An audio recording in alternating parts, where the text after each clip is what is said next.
Live from the Maverik Center in West Valley City, it's Utah Grizzlies hockey. As tonight's the second of a three-game series between the Grizzlies and the Indy Fuel. Hi, everybody. Welcome to Utah Grizzlies hockey. Hopefully everybody had a good Thanksgiving. I'm Tyson Whiting. I had lasagna for my Thanksgiving dinner. I know a lot of people had turkey, but you know what? I really like the lasagna.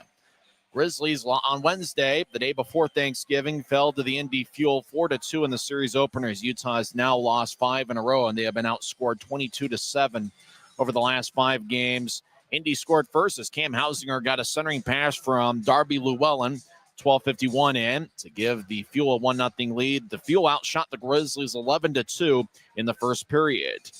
In the second period, it was the Nathan Burke show as he had 2 goals and 1 assist. The former Grizzly got some revenge on his ex-teammates. Burke had 18 goals and 20 assists for the Grizzlies last year, and he picked up 2 goals and 1 assist in the second period.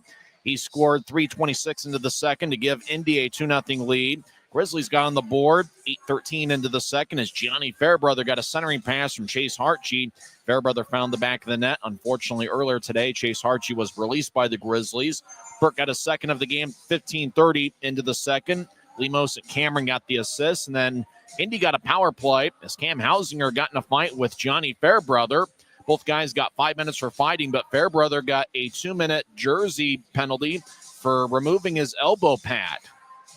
And on the power play, it was Colin Bielik scoring on a one-timer from the left circle. Brian Lemos got the main assist there. Lemos had an assist in all 3 of Indy's second period goals. The Fuel led 4-1 after 2 periods. The lone goal scored in the third period was Tyson Upper's first pro goal. Craig Armstrong and Cade Jensen picked up the assist as the puck was behind Indy's net. Grizzlies just centered it out in front. Upper got it and put it away. And it was certainly great for the University of Calgary product, Tyson Upper, to pick up his first professional goal. Indy outshot Utah 32-25. The Fuel are 5-0-1 when they've outshot opponents. The Fuel have outshot opponents in 10 of 13 games this season. The Fuel are 5-0-1 when scoring first. And for the Grizzlies, they just got to find a way to even up Indy on the shot count, which is certainly difficult because Indy leads the league in shots allowed per game, among the lowest shots per game at 23.7. Grizzlies have been really good when they've outshot opponents, as they've got 4 victories when out shooting opponents. They are 4-1-1. The Grizzlies are just 1-8 when they have been outshot this season. Should be a good one here tonight as the crowd is filing in here, and it looks like a pretty good Black Friday crowd. The Grizzlies are wearing whiteout specialty jerseys for the occasion, and it looks like a lot of people are having a good time. It looks like a lot of people took advantage of that $12 ticket offer that you can get at UtahGrizzlies.com. And don't forget, tomorrow's going to be pickleball night. So get your pickleball paddles, UtahGrizzlies.com, order those, and come to the game tomorrow night as Grizzlies will face the Indy Fuel in the last of a 3-game series. Got a fun one here tonight. Goaltending matchup as Vinny Duplessis getting the start in net. It will be his home debut. The previous 3 Vinny Duplessis pro starts for the Grizzlies have been on the road. 2 last year with Idaho, and last week he played in one of the 3 games against the Wichita Thunder. I think that was the middle of the 3-game set where he saved 29 of 32. Grizzlies are going to be shorthanded once again as Derek Dashke, James Shearer, and Brian Yoon are all out of the lineup. 3 key defensemen. The Grizzlies are also without Aaron Aragon, who got hit up high in the third period. Dylan Fitz is also out as he misses his 3rd straight game. We'll come back and talk about who's been hot for the Grizzlies as of late. Gianni Fairbrother, the Grizzlies captain, certainly contributed mightily. And how about Mick Messner and Cole Gallant? 2 key forwards are going to be lined up next to each other tonight. Can they end up making a big factor in tonight's game? I guess we'll find out. Face-off is in about 15 minutes from now here at Maverik Center. And if you're in the West Valley area, come on down and enjoy some Grizzlies hockey with us.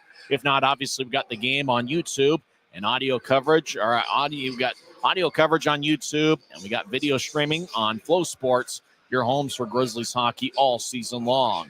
We'll come back and talk some hockey on the other side. There was also some roster moves made by the Grizzlies earlier today, and we'll tell you who the newest Grizzly is on the other side as we're in business on a Friday night, and you're listening to the Utah Grizzlies Hockey Network. When you buy tires at Les Schwab, you're getting more than just tires. You're getting America's best tire warranty, 60-day satisfaction guarantee, no hassle road hazard protection, and free maintenance for the life of your tires. So if something happens to your tire on the road, we'll fix it, or we'll replace it, no questions asked. Other places make you pay extra for that kind of protection, but at Les Schwab, it's included with every set of tires, because more warranty means less worry, and nobody stands by their tires like Les Schwab. Get more. Every new day is a chance to be kinder to your body and your mind. U of U Health is here to help you build strength and confidence every day. Let us help you be a better you. U of U Health, official health partner for the Utah Jazz, Utah Hockey Club, Utes Athletics, and the Utah Grizzlies. Take the first step today at uofuhealth.org. Welcome back to Utah Grizzlies hockey. I'm Tyson Whiting. The Grizz are looking to end their 5-game losing streak tonight against the Indy Fuel, who are in game 14 of 15 straight on the road. That's right, the Indy Fuel are on the road for the first 15 games of the regular season as the brand spanking new Fisher's Event Center was just completed, I believe, a couple weeks ago. And Indy's home opener is going to be on December 6th against the Iowa Heartlanders. Well, despite the losing streak, the Grizzlies have had some strong performers. Gianni Fairbrother's been outstanding. He scored a goal in the second period on Wednesday night. Fairbrother leads all league defensemen with 6 goals on the season. He's been a good captain for Ryan Kanasowicz's crew. Cole Gallant has 8 assists in his last 9 games. And how about Nick Messner? He's got 51 shots on goal in 12 games in the month of November. Messner had 4 shots on Wednesday, and we'll see if he cracks the scoring sheet here tonight. He's got 5 goals and 5 assists this season. And over the last week or so, we've had 2 players picking up their first pro goals. Last Friday in Wichita, it was Kabori Dunn scoring his first pro goal. And obviously on Wednesday night in the third period, Tyson Upper scored his first pro goal. Could it be Craig Armstrong tonight? His father is in attendance. He talked with me before the game, and both he and I agreed that this would be a great night for Craig Armstrong to pick up his first professional goal. And for that, he is my pick to click. I'm going with Craig Armstrong, who's been a plus performer just about everywhere he's been.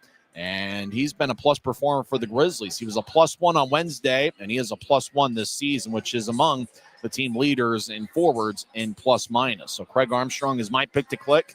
Grizzlies are going with 17 skaters as they're a bit banged up this evening. There was a couple roster moves being made earlier today. Grizzlies released defenseman Chase Hartje, who appeared in 8 games this year and had 1 assist, as he had the assist in the Fairbrother goal on Wednesday.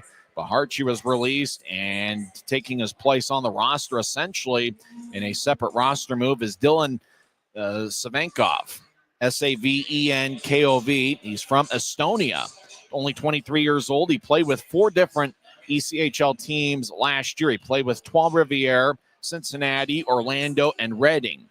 He is 6 feet and 207 pounds. He'll be wearing number 61 tonight, which in past years was worn by Kyle Betts. And former Grizzly player and current Grizzlies assistant coach Christian Horn. Horn wore number 61 for the Grizzlies in the 2020-21 season. So Dylan Savenkov, his first name is spelled Dilan, native of Estonia. He will be in the Grizzlies lineup wearing number 61. He played his college hockey at the University of Alberta for 2 years from 2021 through 2023. And in 28 games over a 2-year stretch at Alberta, he had 3 goals and 3 assists and a +15 rating.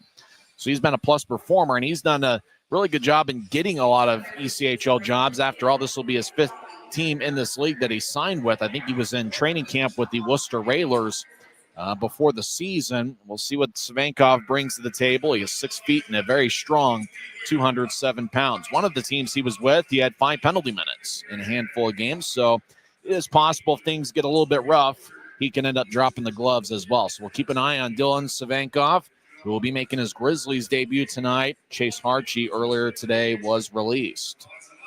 Grizzlies are a little bit shorthanded on the defensive unit, but they do have 6 healthy D-men going tonight, as Grizzlies will once again be without Brian Yoon, Derek Dashke, and James Shearer. And that's certainly a big loss, all 3 of them. After all, Derek Dashke, despite missing the last 2 games, and this being the 3rd straight game that he's missed, he is still tied for second among all league defensemen with 15 points, and he is third among league defensemen with 12 assists. So obviously it's a big loss. Gianni Fairbrother is going to be on the Grizzlies' top power play unit, and Fairbrother is going to have to play a lot of minutes, and he'll be in the Grizzlies' starting lineup. The Grizzlies' captain's been outstanding, as we mentioned earlier. He leads all league defensemen with 6 goals on the season. There are quite a few familiar names among the Indy Fuel's roster. After all, the number one star on Wednesday was former Grizzly Nathan Burke, who had 2 goals and 1 assist. Luke Salem, who didn't play on Wednesday, he is in the Indy lineup tonight. In fact, he's going to be a starter. Salem appeared in 2 games with the Grizzlies at the end of last season. Salem played at St. Lawrence University from 2020 through 2024, and he was a college teammate with current Grizzlies forward Cameron Buell. So Buell and Salem know each other pretty well as they were college teammates. Brandon Sajan, the Ragin' Sajan, had an assist on Wednesday. He had 8 goals and 10 assists in 51 games for the Grizzlies back in the 2019-2020 season. He's a former 5th-round pick back in 2018 by the Colorado Avalanche. And it may not be a Grizzlies connection, but Fuel forward Matus Spodniak is a local junior hockey legend. He played with the Ogden Mustangs for 3 years when they were in the WSHL. In 146 games of the Mustangs from, I think, 2014 through 2017, he scored 135 goals and 153 assists. He had 288 points in 146 games. That averages out to 1.97 points per game. In his final season with the Ogden Mustangs, I got to imagine he broke a ton of team records. In just 44 games that year with Ogden, the 2016-2017 year, he had 146 points, 69 goals, and 77 assists. He averaged 3.31 points per game. So Spodniak had a very nice year with the Ogden Mustangs. And so he comes back. There were a lot of fans here in attendance that were here specifically to see Matus, and I imagine with Ogden playing tonight, there may not be nearly as many fans here to see him, but I imagine there will be some supporters that will want to see 26 in red tonight do some things. And that's Matus Spodniak, who has 1 goal and 2 assists in 12 games, and a +1 rating for the Indy Fuel. We'll come back and give you the starting lineups on the other side. This is the Utah Grizzlies pregame report on the Utah Grizzlies Hockey Network. Since 1939, America First has helped people start businesses, buy homes and cars, and achieve their financial goals. Today, our top priority is still the financial success of you and your family, which is why we're giving new members $100 when they sign up for a basic savings and checking account, and another $100 when they upgrade to premium checking and enroll in and use direct deposit. So head to AmericaFirst.com today and join the credit union that always puts its members first. Welcome back to Utah Grizzlies Hockey. Let's go over the lineups for both teams. First, for the visiting Indy Fuel, we're led by Duncan Dalmeo. He's done a good job with the Fuel, who are 6-0-1 this season. They're in game 14 of their season-long 15-game road trip. Their home opener is on Friday, December 6th against the Iowa Heartlanders. Ben Gaudreau is the starting goaltender for the Fuel. Gaudreau has a record of 4-4-0-1. He has 2 shutouts and even 2.00 goals against average and .919 save percentage. Gaudreau is on an AHL contract with the Rockford Ice Hogs. He was a 3rd-round pick in 2021 by the San Jose Sharks. He is only 21 years old, and it looks like he's got a pretty bright future. Gaudreau is 6'2" and 174 pounds. The starting defensive pairing, the former Grizzly Luke Salem, who played in 2 games with the Grizzlies at the end of last year. The St. Lawrence product is in his first full season as a pro. He is 5'10" and 181 pounds. He has 2 assists in 10 games.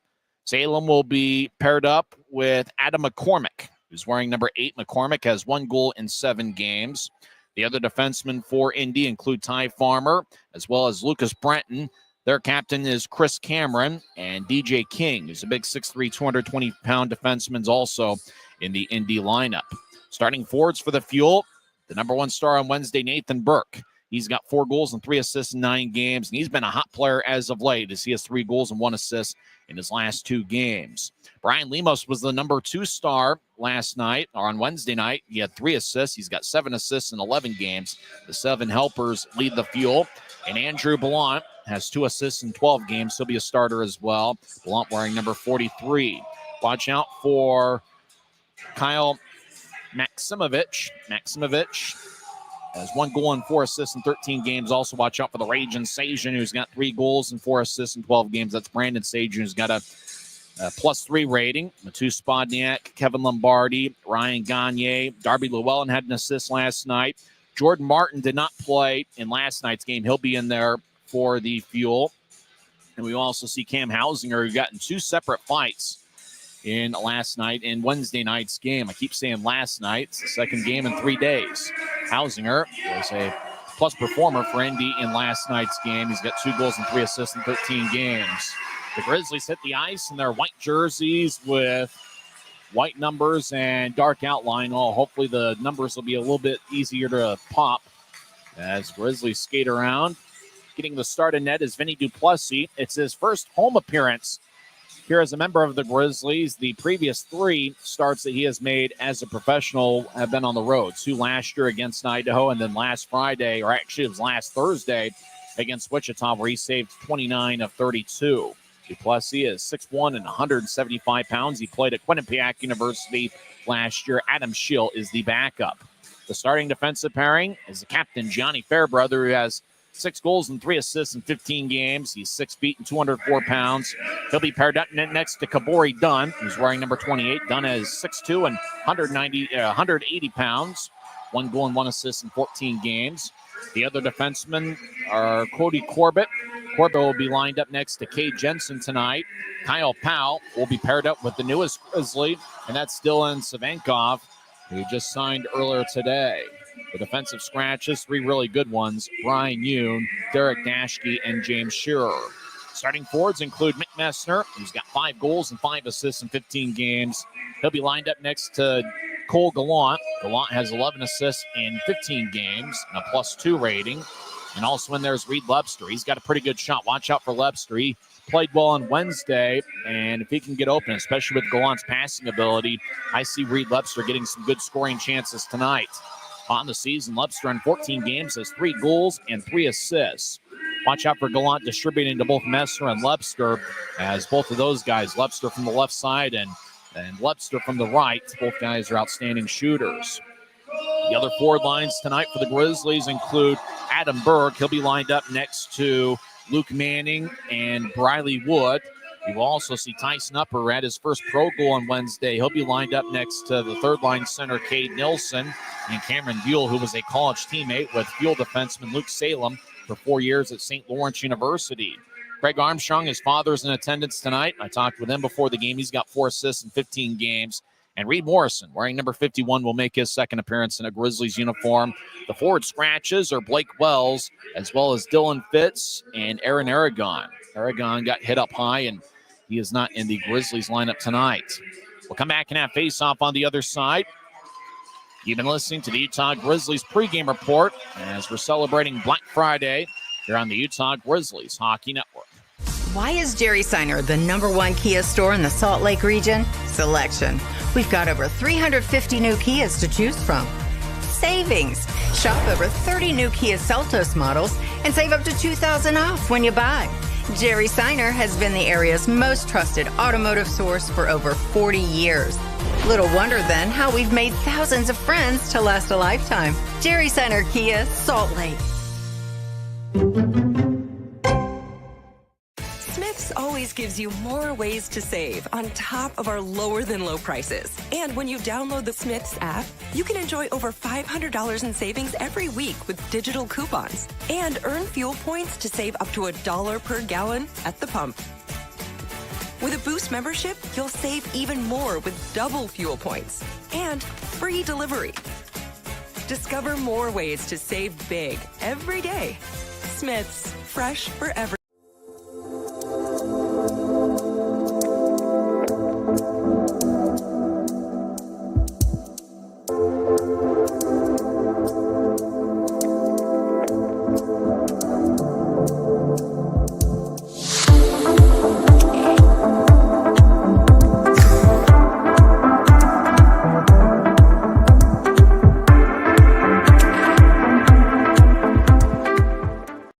commercial to recreational truck accessories, Mountain Land Truck Outfitters has got what you need. Flatbeds, spray and bed liners, lifts and leveling kits, wheels and tires. Mountain Land Truck Outfitters proudly uses a brand you know and trust. And with our experienced, knowledgeable, and friendly staff, your visit here will be informative and enjoyable. Stop into our convenient location in Provo at 265 South 100 West or call 801-225-4637 to get a quote for your fleet or individual truck. When you pay with the Nitro card at Maverik, you always save 10 cents or more on fuel every gallon, every day. And you could save a whole lot more thanks to Nitro Best Price. Pick up a Nitro card and upgrade your Adventure Club account. Why is Jerry Seiner the #1 Kia store in the Salt Lake region? Selection. Shop over 50 new Kia Sorrentos with savings up to $4,500 off at Jerry Seiner Kia, Salt Lake.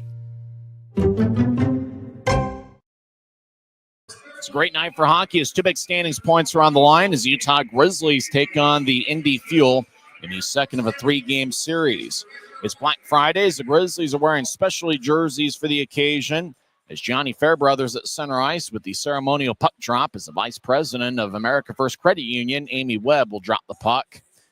Chris Cameron, the Indy captain, is also at center ice. Indy's one of the best defensive teams in the league, if not the best defensive unit in the league. They allow just 1.8 goals per game, and they only allow 23.7 shots per game. So for the Grizzlies, they've got to find a way to bury their chances because they might not get many of them against this Indy club. The Fuel really dominated the second period, outscoring the Grizzlies 3-1 en route to a 4-2 victory. There's already multiple Grizzlies executives. John Riley, the vice president of ticket sales, is in a white suit jacket.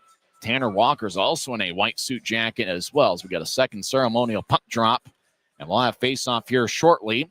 The Connor McGahey matchup description has it as the Ferocious Brown Bear versus Metallica song. The Fuel are wearing a red jersey with white numbers, white lettering in the back, a little bit of yellow, a yellowish gold at the bottom half of the jersey. Black pants with red and white, with a red and white stripe on each side. The Fuel, they're affiliated with the Rockford Ice Hogs of the AHL and the Chicago Blackhawks of the National Hockey League. The Grizzlies' NHL affiliate is the Colorado Avalanche. They take on the Dallas Stars tonight. The referee is Brendan Schreider. The linesmen are Colin Kleinendorf and Craig Peterson. Messner, Gallant, and Lebster are the starting forward line for the Grizzlies. Utah's got Gianni Fairbrother paired up with Kabori Dunn. Taking the opening draw for Indy is Brian Lemos, who had 3 assists on Wednesday night. He is lined up next to Andrew Ballant and the former Grizzly Nathan Burke. A defensive pairing of Luke Salem, who's wearing number 4, as well as Adam McCormick. Grizzlies have a record of 5-9-1. They're looking to end a 5-game losing skid. As Ryan Kanaswich, a 4th-year head coach, looks on. The assistant coach is Christian Horn. Horn in a dark suit jacket with kind of a light-colored tie. That tie that Christian Horn is wearing kind of matches what the Grizzlies are wearing on the ice. Indy's got a record of 6-6-0-1 as they're long, and I mean long, 15-game road trip is in game 14 tonight and tomorrow night are the last 2 games on the trip. Indy will be in town. I think they're talking about the replay machine. It's possible the replay machine isn't working. The tablet over there at center ice at the scores table, that might be what they're talking about, as now Brendan Schreider's talking with the Indy coach. Maybe there won't be any replays in tonight's game, as looks like Duncan Dalmeo kind of had that shrug of, all right, I guess we'll have replay tonight. That's what I'm guessing is the case. Gallant will take the draw against Lemos at center ice, and the puck is dropped. Utah wins the draw. They're skating from right to left as we see it from high top section 114. Your mind's eye see it on YouTube. Fairbrother head to the left side for Gallant. He gets it poked away. Gallant will throw it towards the Grizzlies bench. It taps off the far wall near the Utah blue line. Grizzlies get it to the left side for Messner. Messner gets around Gallant, but gets divorced in the puck as Salem will brush it ahead. Near side, Dunn gets back checked by Nathan Burke. Burke trying to take it away as it rolls on to Duplessis, who sticks to the far side. Fuel in the attack zone as Blanc gets tripped up, no call. Grizzlies get to new tries. Utah crossing center. Lebster feeds to his left off the near boards to Messner. Will take a lefty shot. Glove saved by Gaudreau as he holds on as Mick Messner gets the first shot on goal. 38 seconds in. Grizzlies will have an offensive zone draw. Everybody make your pick to pick to click is who's going to be the player of the game for the Grizzlies. And if you're a Fuel fan, who's going to be the pick to click for Indy? On Wednesday, it was Nathan Burke. Who's it going to be tonight? I'm going with Craig Armstrong simply because I ran into his father before the game. Me and him both agree that this would be a good night for him to pick up his first pro goal. Indy wins the draw. Skating around his net is DJ King. As the Fuel will loft it ahead as it ricochets off the near boards. Cam Hausinger got in 2 fights on Wednesday. He skates around the boards, around the net as he crashed into the boards near Cade Jensen. Jensen over there. Hausinger gives him a good shoulder check. Hausinger in the far corner spins around with the puck is Luke Manning. He gets tripped up and it's going to be a call as the puck goes out to Neutrice. It's touched up by DJ King. Tripping is going to be the call, and going to the penalty box is going to be Colin Bielik. Bielik wearing number 6. He had a second period goal on Wednesday, and he gets the first penalty of the game as he gets 2 minutes for tripping as Luke Manning was along the far boards in the Grizzlies zone, and Bielik tripped him up. Utah's power play this season is 16.7%. Indy's got an outstanding penalty kill at 88.6%. Time of Bielik's tripping minor is 1:02 into the game.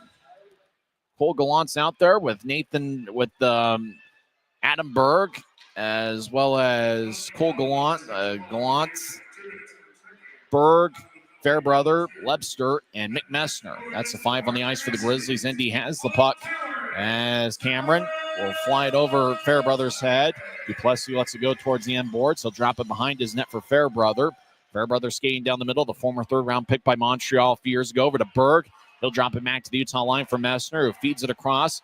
As Gallant got it taken away, dumping it in is Darby Llewellyn, who had 1 assist on Wednesday.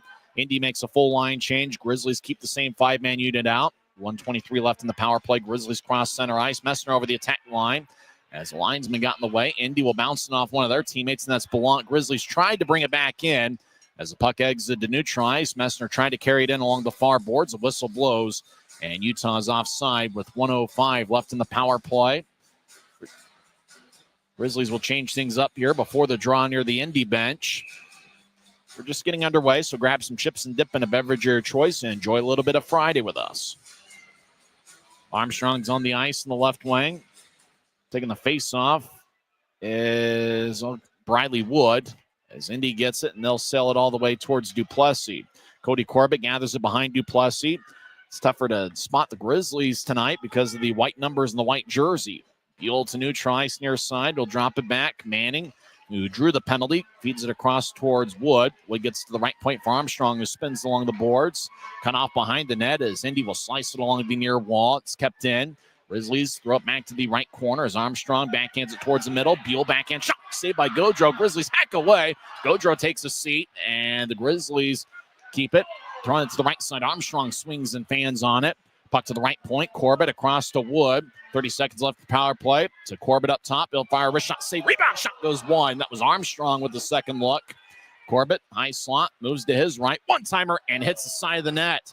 Grizzlies and their fans reacted a little bit as they thought it might have gone in.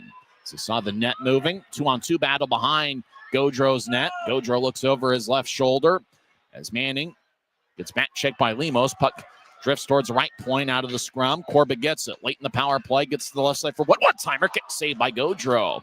As Wood gets to the near corner. Back on the ice is Colin Bielik. Penalty kills over for the Grizzlies. As we're 3 minutes in, still no score. Utah's taking the first 5 shots here tonight. Fairbrother left side shot, kick saved by Gaudreau. He reacted pretty late to it. Puck to the near side as Wood gets pushed by Ty Farmer. Now the Grizzlies. Wood gets it to Fairbrother, left point. He skates towards the corner that everybody vacated. Throws it to the middle for Buell. Lefty shot, kick saved by Gaudreau. Rebound goes to Indy. Grizzlies have taken the first 7 shots on goal here tonight as Indy will slice it to the left wing near their bench at Neutrice. Now the Fuel will back it out as they change up forwards. Farmer will brush it ahead to center ice as Grizzlies deliver a hit on Ty Farmer. And that was Tyson Upper, the University of Calgary product, first-year pro. Grizzlies skate in as Reed Morrison has it jabbed away from the slot. Grizzlies fire towards the net, and that's the newest Grizzly, Dylan Savankov, who's wearing number 61. It's his first shift as a Grizzly, and it's his 5th team in this league. He played with 4 different clubs last year. Dumping it in from center ice towards Duplessis was Kevin Lombardi, the big 6'5" forward, to the far side. As Spodniak gets it poked away, Grizzlies will carry it out to Neutrice along the near side. As Upper will dump it to the Indy line, chasing after it. McCormick will jab it back to center ice. Grizzlies gather it. Jensen pitches ahead to Upper, dumps it in. Grizzlies make a full line change as we're 4.5 minutes in. Still no score. Grizzlies have outshot the Fuel 7-0. Jensen left side around the boards. Now behind the net. Grizzlies feed it out in front to Lebster. Shot, a score! Gallant to Lebster to the back of the net. And with 15:22 left in the first period, the Grizzlies have taken a 1-0 lead. Beautiful pass towards the middle by Gallant. Lebster got it, and he just fired a quick wrist shot past Gaudreau. Well, the Grizzlies haven't lost 5 in a row. They have come out buzzing here so far tonight. As the puck was along the near side towards the corner, Gallant was behind the net, just fed it out in front towards Lebster, and Lebster put it away. Not all that different from how Tyson Upper scored in the third period on Wednesday. So Lebster gets the goal, his 4th of the year. Cole Gallant gets his 12th assist of the season, and that means he is now tied with Dashke for the club lead. And Kay Jensen also gets an assist, which is his 3rd of the year. Time of goal, 4:38 into the first period. So what a start for the Grizzlies. They have taken the first 8 shots on goal here tonight. Manning takes a draw and wins it at center ice. Jensen throws to the near side at center ice for Berg, who advanced it about 5 feet to Manning, who backhands it in. Gaudreau behind his net will get to the near corner. And now there's a turnover. Grizzlies backhand shot out in front, goes wide. That was taken by Berg, as Grizzlies have really been the aggressor. They've spent the majority of the game here in the offensive zone early on. As Jensen gets held up along the near boards. Puck taken out of the zone by Jordan Martin, who did not play on Wednesday. Field from the left point, step over the offensive line and throw it on to Duplessis, who gathers it and holds on. 14:51 left in the first as Indy registers their first shot of the game. So draws going to be in the Grizzlies zone. Utah is a little bit shorthanded in terms of defending, obviously being without Hume, Shearer, and Dashke, but what a start by the Grizzlies. They're making quick decisions, and they seem to be the aggressor here early on. Face off in the far circle, taken and won by Utah. Svankov will fire it off the far boards. The puck hit the opposite center ice. Utah gets it. As Grizz dump it out towards the near boards, that's Upper. Farmer gets to the center ice. Pass goes tape to Bielik. He'll step over the line right side, drop it for Hausinger. Gets it across, glances off the Grizzly stick, and the puck is cleared out to center. Indy back at center ice. Hausinger chases after it. Loose puck. Hausinger gets there astride before Cody Corbett. Hausinger avoids a check behind Utah's net. He'll feed it to the far side. Does Hausinger. Buell gets it, and he'll bank it off the far boards out to center ice. Indy resets. Farmer ahead to Bielik. He'll skate in from the right side. Takes a righty shot that goes wide. Boy, that was a quick wrist shot. Missed the net glove side on Duplessis. Bielik couldn't keep it in, but gathers it just enough to shovel it deep into the Grizzlies zone. Duplessis behind his net. Will fire it to the far corner as Lemos was chasing after him slowly. Grizzlies in the far corner. Kyle Powell, big number 44, second pro game. Puck goes up top, left point. Indy's in the attack zone. Fuel get it to Brian Lemos to make that blunt. He'll throw it to the left circle as the Fuel will skate towards the high slot, drop it back for the far point. McCormick will squib it towards the net. It gets redirected and goes wide. Grizzlies skate from right to left in the first period. Fairbrother advances it to Armstrong, who drops it for Morrison, who gets to center ice, and he dumps it in. Morrison chases after it. Blunt back in the near side as the Fuel will carry it across center ice. Blunt crosses center ice 2-on-3. He'll tap it off the far boards. As he comes off, the Fuel were in the end of a line change. We're about 7 minutes in. Grizzlies lead 1-0 as Reed Lebster scored 4:38 in. Dunn taps it off the near glass. Lebster gets it, skates down the middle. He'll push to his right. Now back towards Lebster. And it taps off Lebster's stick onto Gaudreau, who makes the save and holds on with 13:06 left in the first. Reed Lebster gives the Grizzlies a 1-0 lead, and that's where we sit about 7 minutes in. This is the Utah Grizzlies Hockey Network. Every new day is a chance to be kinder to your body and your mind. U of U Health is here to help you build strength and confidence every day. Let us help you be a better you. U of U Health, official health partner for the Utah Jazz, Utah Hockey Club, Utes Athletics, and the Utah Grizzlies. Take the first step today at uofuhealth.org. Since 1939, America First has helped people start businesses, buy homes and cars, and achieve their financial goals. Today, our top priority is still the financial success of you and your family, which is why we're giving new members $100 when they sign up for a basic savings and checking account, and another $100 when they upgrade to premium checking and enroll in and use direct deposit. So head to americafirst.com today and join the credit union that always puts its members first.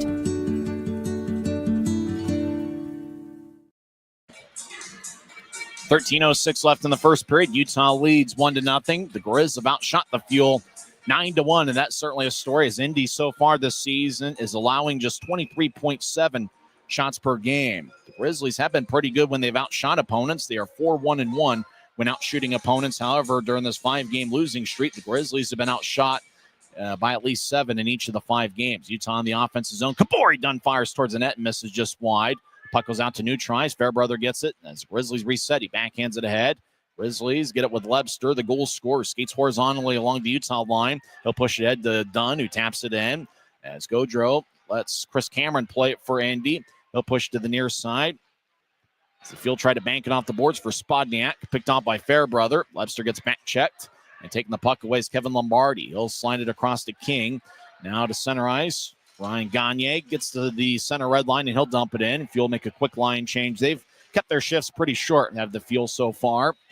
As we're 7.5 minutes in, Kabori Dunn directing traffic as Manning and Berg cut one way. Berg to the left of Dunn and Manning to the right. As Dunn dances around in the far corner, he gets held up by Llewellyn. Fairbrother joins the play, as does 2 Fuel skaters. Puck goes up top, left point for the Fuel. They're in the offensive zone. They'll tap it off the far corner. Takes a weird hop. Dunn gets the puck.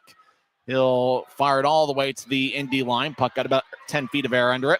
Manning left side takes a shot that bounced off of Gaudreau's shoulder and goes wide.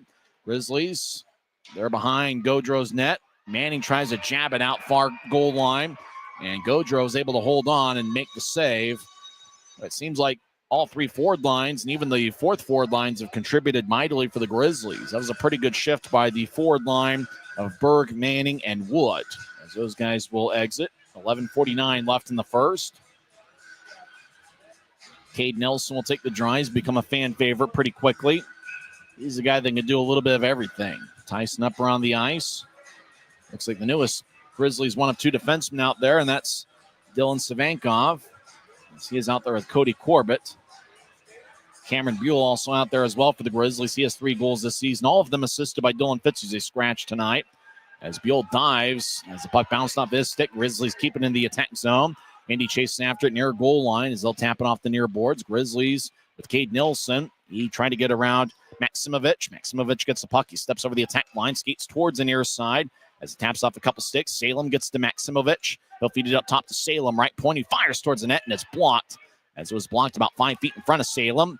Indy falls down along the near boards. Savankov will throw it to the far corner. Indy gets it back. Hausinger gets up top to Salem. He gets it poked away. Good job by the Grizzlies defensively, and that's Cade Nelson. He plays a strong 2-way game, drops it for Corbett. We'll tap it off the near boards for Buell, who fires it in. Grizzlies make a full line change as Hausinger taps Buell in the back, as Buell kind of wobbled around as he was skating towards the bench. Indy over the attack line. Nathan Burke, Wednesday night's hero, will tap it into the far corner. As Grizzlies back deep in their own end, as Jensen will shuffle and get it along the near corner. He gets to Nick Morrison, who feeds it across the far corner. Getting the loose puck is Fairbrother. As Grizzlies are back deep in their own zone. Burke gets it. Nathan Burke dances around in the near corner. He's being shadowed like a hawk by Briley Wood. Now the puck goes up top, left point. Fuel will fire it around the board slowly. Blount gathers it in the far corner, gets it to Burke.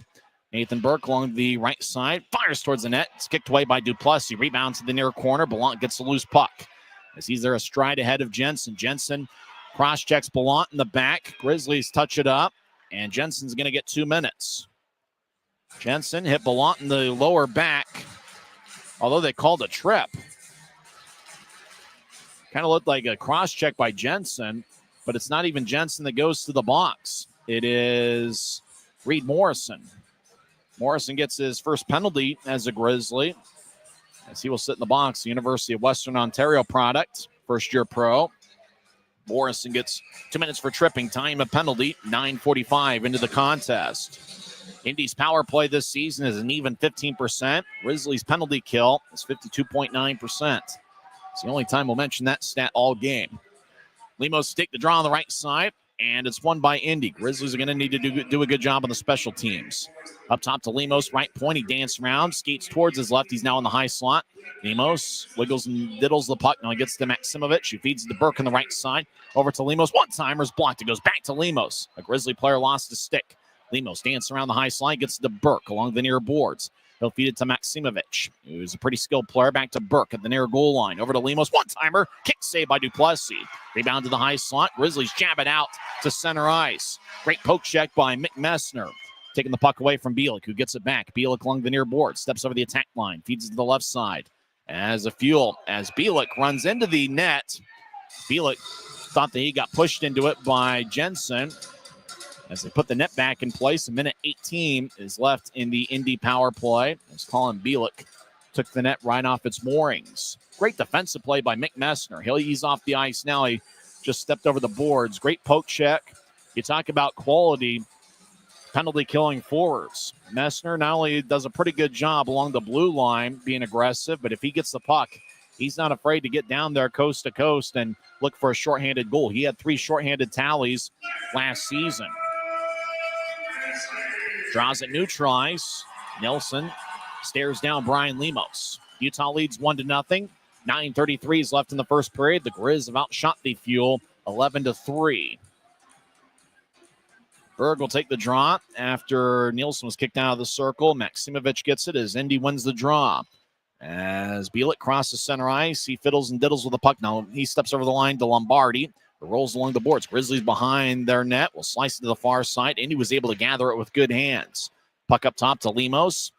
He'll get it to Bielik, who skates towards the left circle. Will drop it 5 feet in front of him. Indy around the net. That's Nathan Burke. He fires it out in front and he scores. There's some traffic out in front. Looked like Burke's going to get credited with the goal, as looked like he tried to feather it across in front of the goal mouth, and it bounced off a Grizzly and into the back of the net. We'll see if it got redirected and got towards Kevin Lombardi, but it's a power play goal for the Fuel. They tie it up with 9:08 left in the first. Lombardi does get the goal, as Burke was able to get the puck towards him out in front of the net. So Lombardi with the goal. It is his 3rd of the season. Nathan Burke gets his 4th assist of the year, and also with an assist is Colin Bielik. That is notable for Nathan Burke, as he now has 8 points this season, which means that he breaks a 3-way tie for the Fuel point lead. Indy gets out to center ice after winning the draw. Bounced off of one of the linesmen out of play near Adam Scheel, who had to duck his head to get out of the way. As the equipment manager, Jackson Hibbert, will hand somebody a souvenir, as somebody will go home tonight with a souvenir frozen vulcanized rubber disc. That's pretty much what it is. That's what they say in Wikipedia. A puck is a vulcanized rubber disc. Sounds pretty cool. I didn't get a puck. I got a vulcanized rubber disc. Indy wins the draw. They cross center ice and dump it in along the near boards. That's Ty Farmer. As the puck at the Utah line, Indy jabs to keep it in. Puck bounces to the high slot. They feed it towards Llewellyn. And centering pass out in front goes wide as it bounced off of the stick of the former Grizzly, Brandon Sajan. The Ragin' Sajan's had a good start to the year, as he's got 7 points on the season for Indy, 3 goals and 4 assists. Indy over the attack line far side. They'll roll it along the net. Sajan in the near corner. Fanned on getting it up top.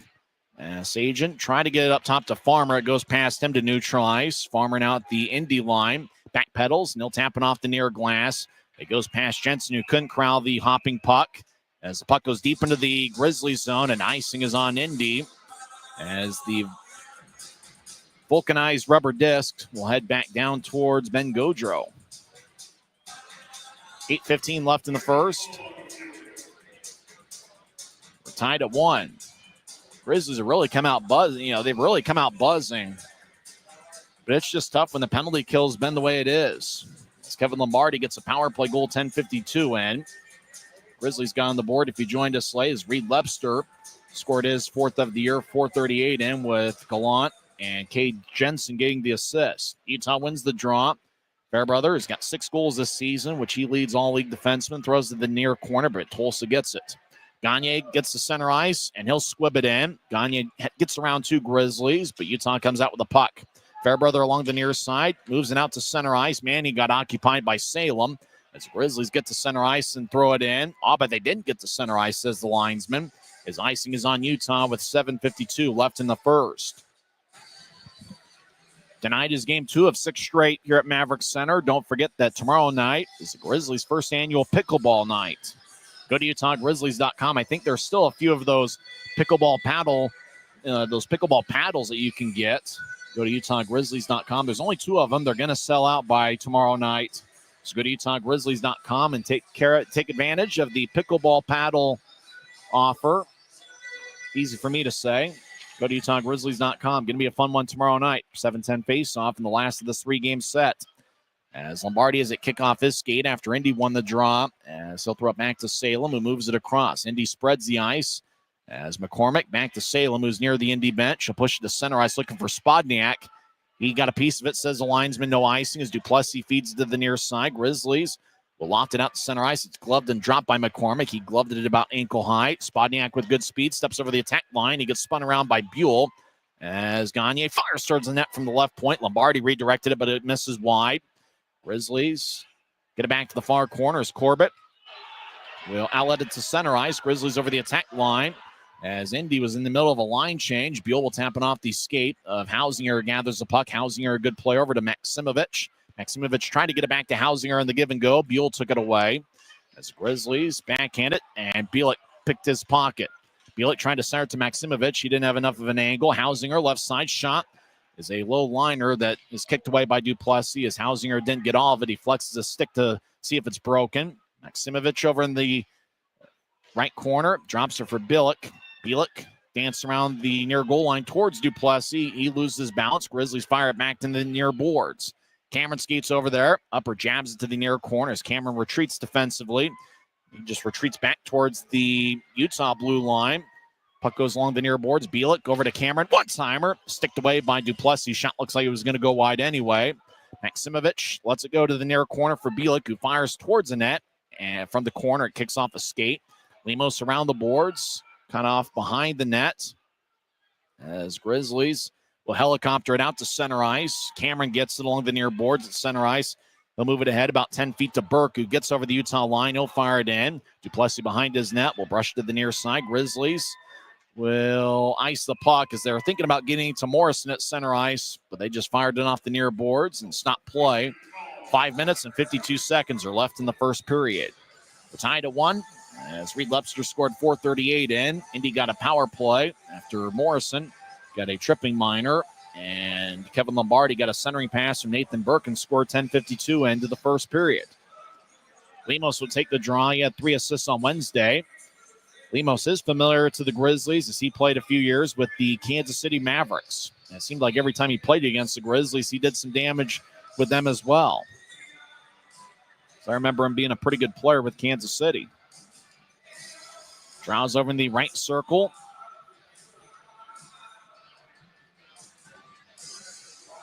Grizzlies in the white numbers with the white jersey. It's tough to spot. Manning took the face-off for Utah. It's won by Indy. They'll throw it to the right corner as Ty Farmer gets it, the former Allen American.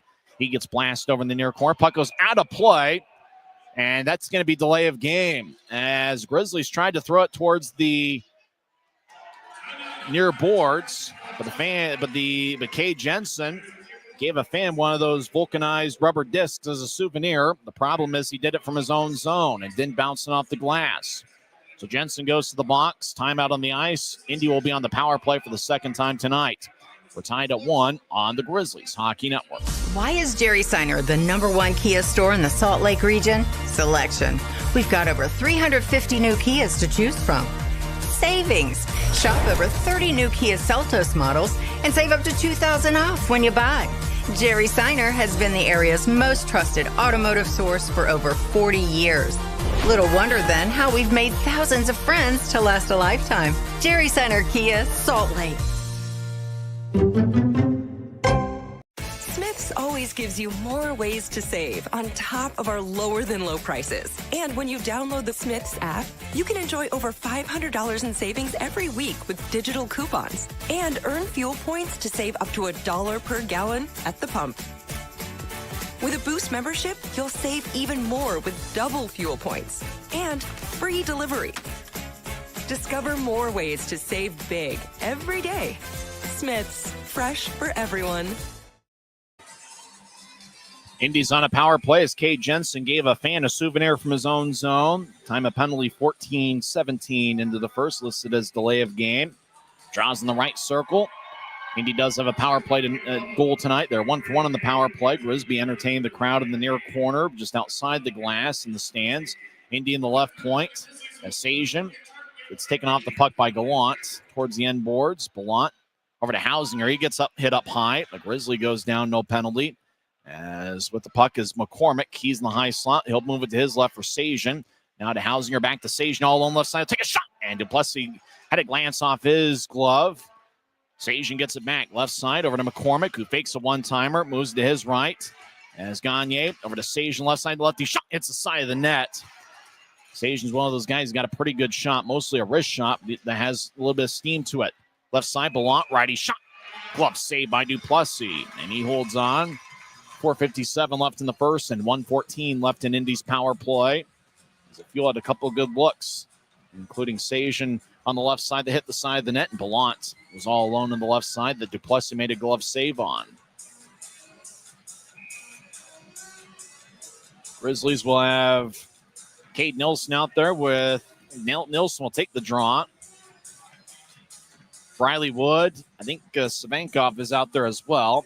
Savankov in his Grizzlies debut, he played with 4 different teams last year. Indy wins the draw. High slot, Maksimovic over to the left side. Bielik one-timer, glove saved by Duplessis. Boy, that was a blast by Bielik as they fed him a pass out there to the far side. He teed it up, and Duplessis with an impressive glove save. Bielik scored just like that from the left circle. It was on the other side of the ice in the second period on Wednesday night. Colin Bielik from Brighton, Michigan, 5'11", 194 pounds, 27 years old. Draw one by the Fuel. They're on the power play for the next minute 7 over to Maksimovic. He'll feed it to the near goal line for Burke. Burke gets around the net. Savankov chasing after him. Now the puck to Lemos. He'll take a shot. Kick saved by Duplessis. Rebound goes to Utah. They'll fire it all the way towards Gaudreau. Grizzlies will switch up skaters as Bielik over to the near side. 4.5 minutes left in the first. We're tied at 1. Lemos out to center ice. They'll skate in. He'll drop it for Lombardi near point. Grizzlies get there first, and Cade Nilsson will clear it out. Nilsson skates to the bench. Grizzlies chase after at the far goal line. Maksimovic gets there about the same time as a Grizzly, as Maksimovic will throw it around his net for Burke.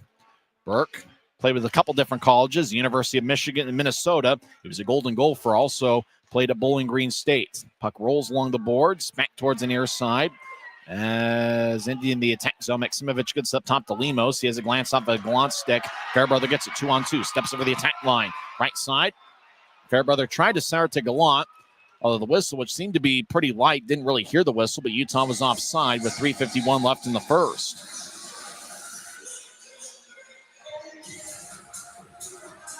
So draws going to be neutralized. Grizzlies had a chance, but they were offside with 8 seconds left in the Indy power play. Fuel have had some pretty good chances on this man advantage, but we're still tied at 1. Here in the 9th all-time meeting between these clubs. Utah is 5-3 all-time against Indy. Grizzlies win the draw. Fairbrother fires it in. Gaudreau plays it behind his net. He's an impressive young goalie at only 21 years old. As Grizzlies are back at full strength, Jensen will race to the bench, as does Fairbrother. Indy resets deep in their own zone, skating from left to right. Chris Cameron dangles the puck back and forth behind his net. In front of the net is Luke Manning. As Cameron, fans boo as they want Cameron to initiate action. He'll outlet it to center ice. A glance off for Llewellyn, stick to the Utah line. Dunn gets a loose puck and will push it to neutral ice. Along the near boards, Webster gets held up. Puck lifts over about 4 bodies. Over to Corbett, who gets it to Dunn. Dunn shuffles out to center ice, right wing. He'll fire it into the left corner, deep in the Fuel zone. Armstrong behind the net, gets engulfed by DJ King. Webster gets pushed along the boards. Cameron trying to break the puck free. Manning over there. He gets the puck, and he'll slide it along the near side for Corbett. Corbett dances in the left point, fires towards the net, and it's blocked by Llewellyn. Webster couldn't get it as he lost his balance. Puck back to center ice. Corbett will skate in. Corbett, left side, sporting a beard. As he'll roll along the boards, Llewellyn lost his stick as he was trying to buy a call, but there was no purchase. As Llewellyn moves to his left, Martin crosses center ice. Jordan Martin gets to center, 5'11", 181 pounds, and he'll throw it in. Chasing after it in the near corner. Spudniak, he does have great speed. He gets up top to Farmer, right side. Shot is brushed away by Duplessis off his blocker. Farmer gets it back in the high slot. He'll fire righty shot. That bounces off the end glass as he missed over the crossbar. Indy with another shot from the left wing. That's wide. That was missed by Lombardi. Gagne behind the net. Ryan's his first name. He gets spun around. Puck goes to the far corner. Gagne gets it. He sports the number 25 on his red jersey. Left point shot bounces off the Duplessis. Behind the net, Utah battles. Indy tried to get in front of Gagne. He couldn't get the puck that bounced over his stick. Indy retreats back into their own zone. Grizzlies make a line change. Spudniak gets it at center ice. He'll skeet towards his left, towards the Indy bench, as he'll fire it off the far wall, and he'll come off the ice for a change. Grizzlies to the left side get it to Berg. He gets blasted by Farmer as Indy crosses center ice. They fall down along the near boards. That's going to be a penalty as Fairbrother tripped up his former teammate Nathan Burke, and the referee was there to spot it. 2 minutes for tripping. Indy gets their third power play of the first period. As Nathan Burke, boy, he's made a real impact in this series. Size, speed, playmaking ability. Burke goes 6'2", 190 pounds, a native of Scottsdale, Arizona.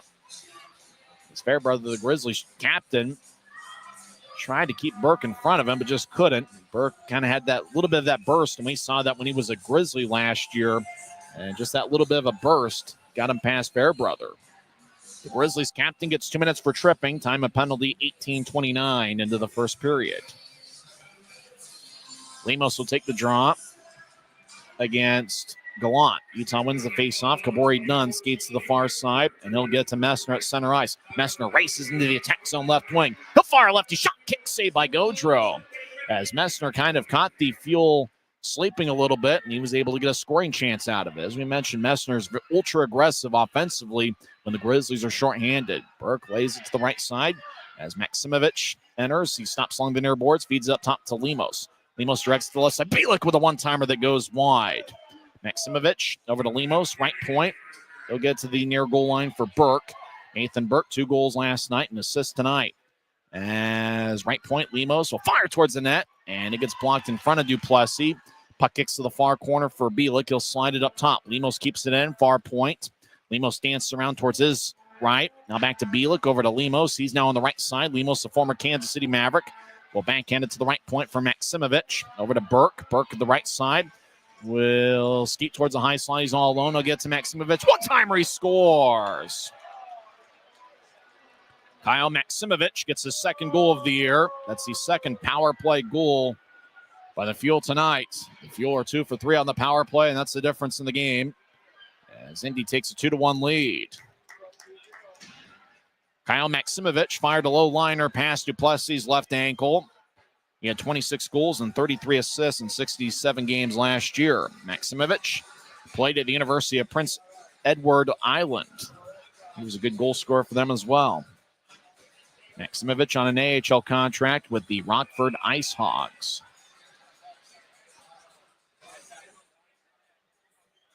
So the power play time is still on the scoreboard. They'll remove that. As looked like Duplessis got ran. There's a little bit of action out in front of the net as they show it on the replay. Maximovich with the goal. Nathan Burke with another point. He has 2 assists here in the first period. And Brian Lemos gets his 4th assist of the series. We'll go over the scoring during the first intermission as the Fuel with 2 power play goals have taken a lead here late in the first period. And the Grizzlies have got to find a way to either stay out of the penalty box. They got to find a way to kill off some penalties. It has really killed them in the first 15 games of the season. It's game 16 for the Grizzlies. Utah gets the puck out of a pile, bouncing it off the backside of Gagne as Manning over the line to the far side, skates to the corner. Manning stops. He gets triple teamed. He tried to feather it out in front. Puck hippity hops to the left side. 1 second left in the period. Wood fires towards the net. The buzzer bounced off of Gaudreau's glove. And that will do it for 20 minutes here at Maverik Center. Grizzlies scored first as Reed Lebster found the back of the net, 4:38 in. The Fuel got 2 power play goals as Lombardi scored 10:52 in. And then 19:32 in. It was Maximovich on a one-timer from the right side, just inside the circle. He fired a low liner near goal line past Duplessis' left ankle, with Burke and Lemos getting the assists. We'll come back and recap the first 20 minutes. We'll also talk some hockey along the way. It's a very busy day in the world of sports, and we'll go over all that. The University of Utah's got a football game, and the Utah Hockey Club is hosting the Edmonton Oilers. There's a lot of sports and entertainment options out there. We appreciate everybody who chose the Grizzlies tonight as they take on the Indy Fuel in this second of a 3-game set. We'll come back and recap the first period on the other side. It's the Indy Fuel 2 and the Utah Grizzlies 1.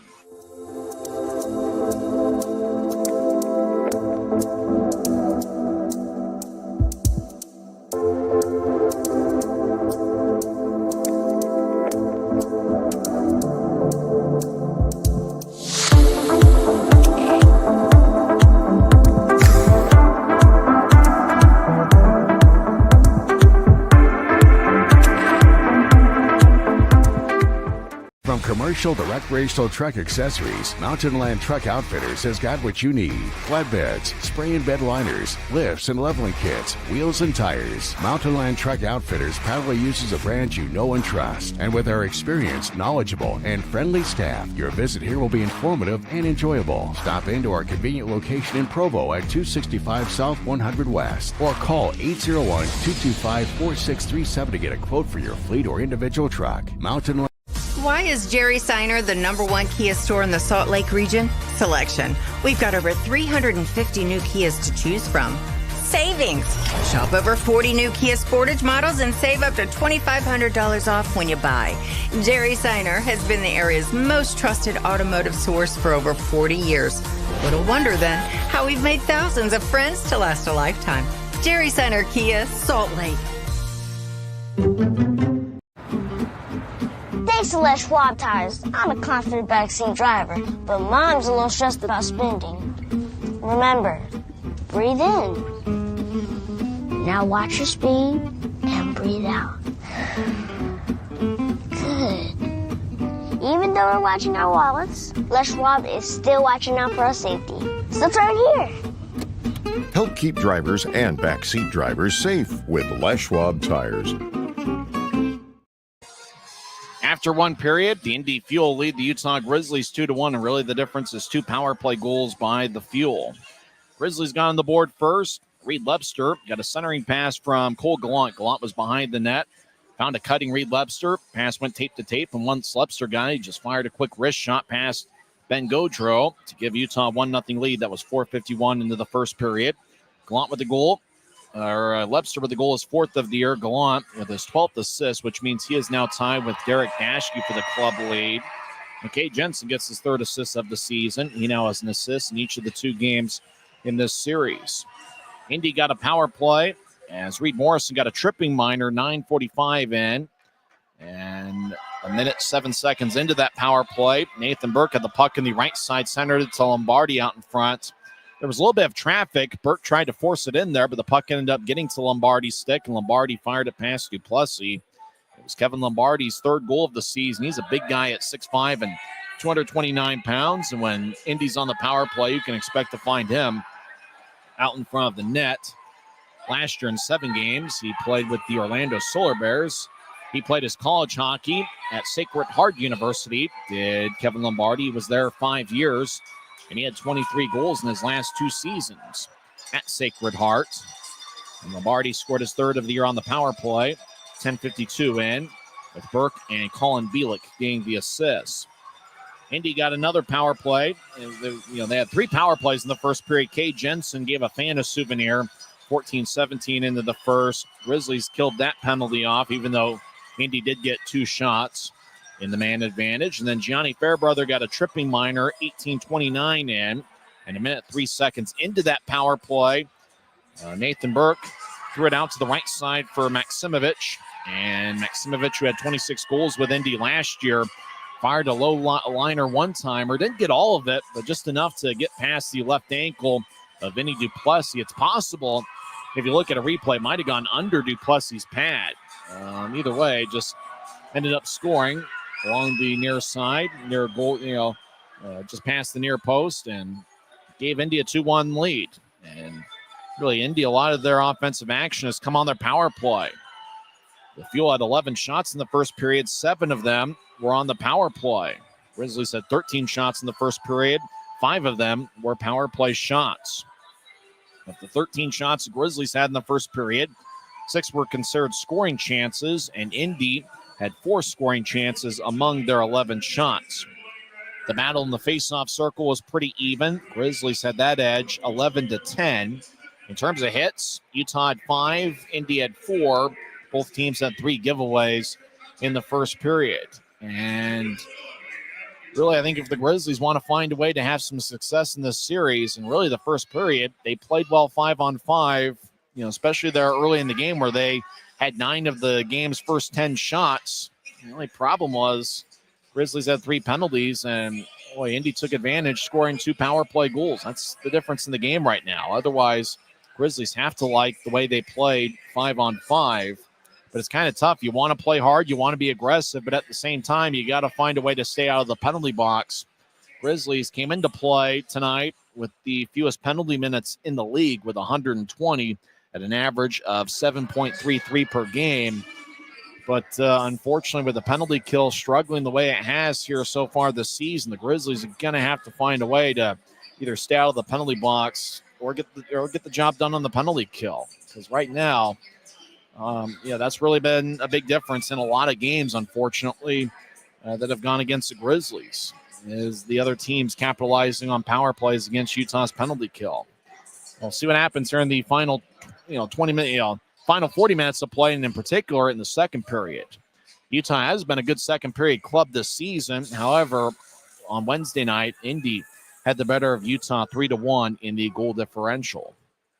There are many games in action across the league tonight. When we come back in 1 minute, we'll give you some league scores, and we'll also check in on those who are living the dream, as we'll go over some NHL scores as well, and maybe a couple college football scores involving local teams as we roll on here with the first intermission here on the Utah Grizzlies Hockey Network. Why is Jerry Seiner the #1 Kia store in the Salt Lake region?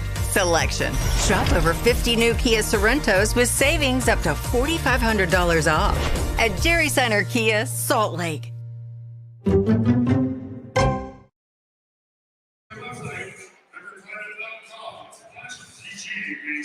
Indy leads 2-1. We're in the second intermission. We'll go over some league scores. Florida and Fort Wayne are tied at 1 late in regulation. There's 1:48 left in the third period. Will Cranley, the former Grizzly, is in net for Florida. And so far, Cranley has saved 35 of 36. No points tonight for former Grizzly defenseman Kyle Mayhew, who's starting for Fort Wayne this year. Few games have gone final in the league. Wheeling defeats Cincinnati 5-1. Reading gets a 3-1 victory over Adirondack. In overtime, Jacksonville defeats Orlando 2-1. Currently in overtime, Maine and Norfolk are tied at 2. South Carolina defeats Greenville 5-2. Toledo gets a 3-2 victory over Kalamazoo. Toledo's been a consistent winner throughout the years. Allen gets a 6-3 win over Savannah, as Atlanta's record goes to 6-8-3-1. Savannah falls to 9-8. Looks like Florida and Fort Wayne, as we mentioned, 1 minute left in the third period, tied at 1. Former Grizzly goaltender Will Cranley's been outstanding, stopping 35 of 36. A few Mountain Division battles. Second intermission, Kansas City leads Tulsa 2-0. Tulsa got a 1-goal win on Wednesday, as Kansas City can regain a tie for first place in the Mountain Division with a regulation win. Early third period, Worcester and Wichita are tied at 1. Early second period, Allen and Rapid City are tied at 1. And after one period over at Idaho Central Arena, Tahoe and Idaho are tied at 1. When we come back, we'll go over some NHL scores, as Indy leads Utah 2-1 off of 2 power play goals. It's the Utah Grizzlies Hockey Network. When you buy tires at Les Schwab, you're getting more than just tires. You're getting America's best tire warranty, 60-day satisfaction guarantee, no hassle road hazard protection, and free maintenance for the life of your tires. So if something happens to your tire on the road, we'll fix it, or we'll replace it, no questions asked. Other places make you pay extra for that kind of protection, but at Les Schwab, it's included with every set of tires, because more warranty. Every new day is a chance to be kinder to your body and your mind. U of U Health is here to help you build strength and confidence every day. Let us help you be a better you. U of U Health, official health partner for the Utah Jazz, Utah Hockey Club, Utes Athletics, and the Utah Grizzlies. Take the first step today at uofuhealth.org. Since 1939, America First has helped people start businesses, buy homes and cars, and achieve their financial goals.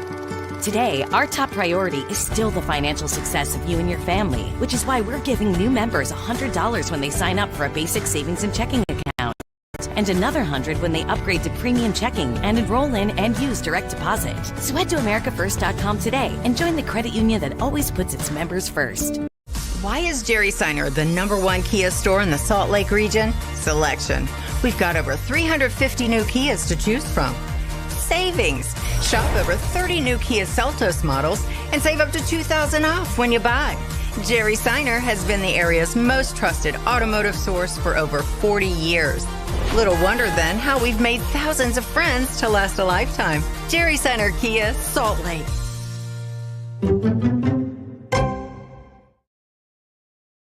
After one period, Indy leads Utah 2-1. NHL action, the Grizzlies NHL affiliate is playing Dallas in Dallas. There's 2 minutes and 25 seconds left in the first period. Dallas leads Colorado 2-1. Georgiev has saved 5 of 7 in net for Colorado. Tyler Seguin and Miro Heiskanen have the goals for Dallas. Nishkanen has the Colorado goal and a backhand shot. Rantanen and Makar with the assists. Nishkanen scored 13:56 into the first period on a power play. Dallas also has a power play goal tonight. About 7.3 miles away from where we're sitting here, high top section 114, Connor McDavid and Leon Draisaitl are playing hockey. But it's Utah Hockey Club that leads 2-0 after one period.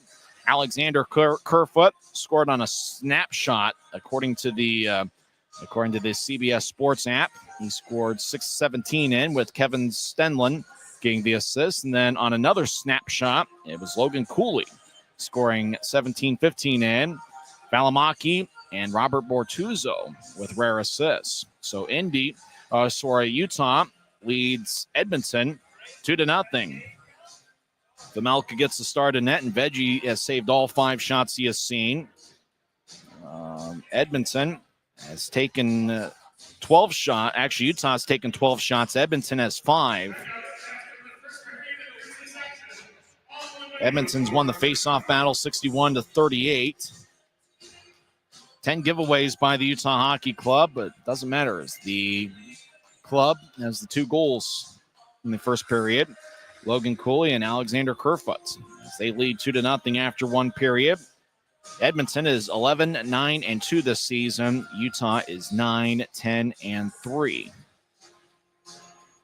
So a lot of NHL action tonight on this Black Friday. A few games have gone final. Philadelphia defeats the Rangers 3-1. The Indy Fuel's NHL affiliate, the Chicago Blackhawks, they lose 3-2 to the Minnesota Wild. Minnesota's off to a great start this season. They are 15-4-4. The Blackhawks are 8-13-2. In overtime, Vancouver gets a 4-3 overtime win over Buffalo. Devils defeat the Red Wings 5-4 in a rematch of the 1995 Stanley Cup Finals. Capitals in overtime get a 5-4 win. As Shirkanen scored the overtime game winner, Tom Wilson had 2 goals for Washington. As the Capitals get a 5-4 victory over the Islanders. Panthers over the Hurricanes 6-3. Blue Jackets defeat the Flames 5-2. In overtime, Tampa Bay gets a 3-2 victory over Nashville as Braden Point scored the overtime game winner. LA defeats Anaheim 2-1. San Jose scored 8 goals in a 3-goal victory, 8-5 over the Seattle Kraken. And Pittsburgh gets a low-scoring 2-1 victory over the Boston Bruins. 3 games in progress. We mentioned 2 of them.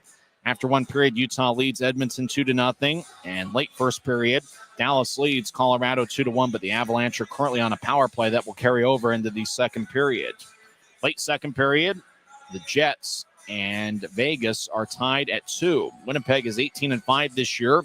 Vegas is 14-6-3. That is definitely a big matchup in the Western Conference between 2 powerhouses over in Vegas, as Winnipeg and Vegas are tied at 2.